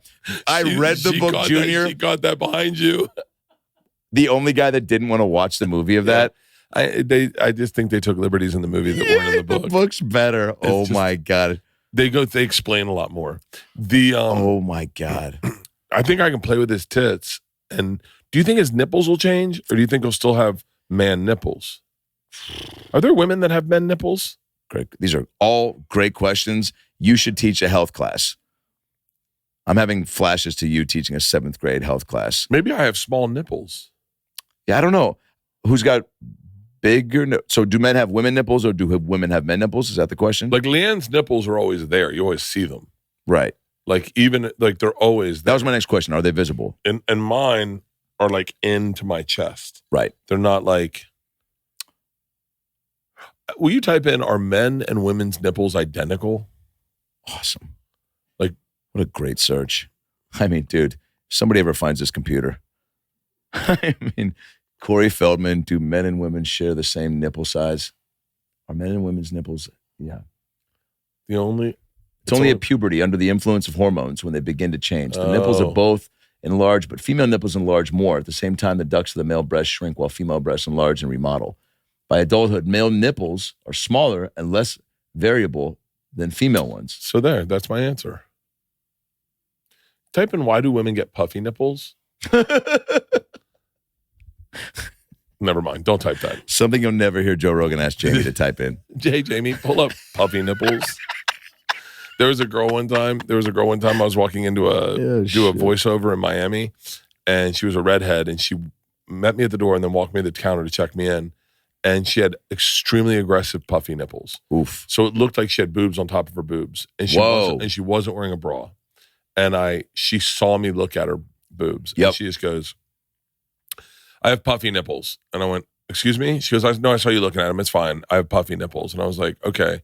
She goes, I have what was that thing they used to have? I have a Tumblr account. Oh, yeah. It's puffynipples.com. Check it out. I was like, what? She goes, it's all pictures of my nipples. I mean, if you want to see them. Pre-OnlyFans. She was like, this is for free. This is my gift to you. I walked into the fucking sound booth Googling her nipples. Yeah. And I was like, that's the girl I just met. And it was all nude pictures of this girl that worked at a fucking sound studio in Miami. Jesus. And I was like, this is so crazy. So it wasn't just like casual everyday pics of like, here's a puffy nipple oozing through a polo. It was her. It was her taking actually really good pictures too. I feel like some of them were professional. Sure. But then Tumblr went away, puffynipples.com. And she had friends that had puffy nipples. She posted their pictures. Wow. There's a whole puffy nipple community out there. Yeah. And then I said it to someone I worked with. I think must have been Lonnie. And she was like, oh, that's gross. That's like, that's like young girl shit. And I went, no, this was like a grown up. She was like, grown women don't have puffy nipples. And I was like, okay, I'm not going to fight with you. Well, check your email. Yeah, they there do. was a girl I worked with, Lonnie Newman. She was great. But I remember the first woman I saw with a beard was at the gift shop at my temple I grew up going to, Temple Beth Am. Shout out to whoever this woman was, but she opened my eyes to, hey, man, there's all different types of people. Yeah? She had like a beard? Full beard. Worked at the gift shop. Shut up. Yep. Full beard. Didn't know you could do that. Same way when I was 80 and my friend's, when I was 10 and my friend's dad was 80. Didn't know you could do that. Oh, wow. Isn't that fucking wild? He would make fun of me too. I was a big kid and I scored on my own team in a soccer game once, which was fucking a low moment in my life. Bro, hearing your best friend's dad call you a fucking idiot on the drive home while your dad is fucking packing up his stuff to fucking let mom do it solo that was a bad weekend. And then fucking the 80-year-old dad goes, he goes, I'm surprised you could, dude, this was fucking, I'm surprised. I didn't know kids could I thought we were immune from being abused verbally by adults. I thought it was just like, you're a kid. You get a fucking free pass, man. I might razz you here and there, like, oh, a little noogie, whatever, but like not fucking verbal assaults. I'm surprised you could see the ball with your big ass titties bopping you in the face. Wow. Thanks, Mr. Magnuson. I'm 9, right? And I fucking can't control my my eating habits. It was a great podcast. I'm pretty fucking high. I'm feeling great, man. I feel perfect. I think we did it. I think we did. Thank you. We did 2 hours. I think that's pretty awesome. Good. Yeah. I'm telling you this much, man. When you keep the convo moving, and you and I both have a little bit of the ADD tangent game, but we always got back. We went from Feldman to fucking Michael Jordan versus AIDS to fucking, like, we went all over the map. Nipples, but we talked about the festival. We talked about the beginning, the roots of our comedy, this and that. Yeah, we spanned the gamut. Talk about the Great Maple Syrup Flood. What do you? Wow. So Lincoln Park. And see, look at that. We're bringing it all back. Lincoln Park. You owe Dave Matthews Band a fucking thank you note and a fruit basket. I think Lincoln Park, is that the kid that killed himself? Yeah, they're from Chicago. Wow. And so they dumped it in the thing. Wow. And they would have ruined their career, and Dave Matthews covered for Lincoln Park. That's fucking gangster. It is.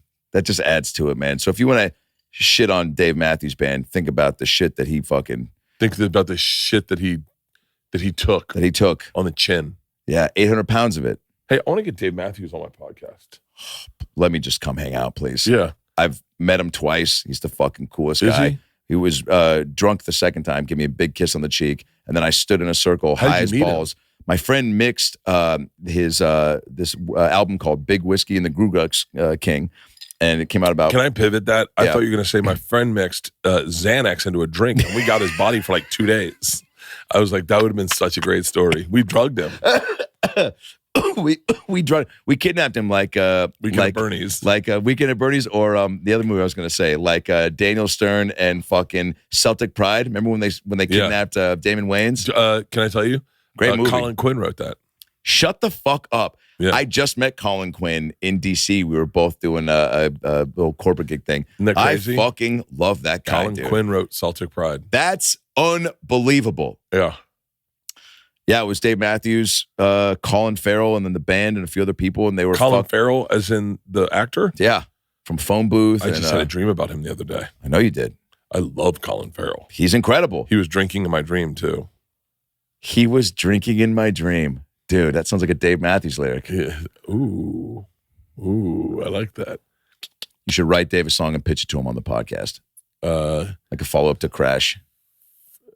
Or fire ants were relaxing. Yeah. I'm way too high. I'm way too high. I love you. Thanks for having me. I love you, brother. Appreciate it.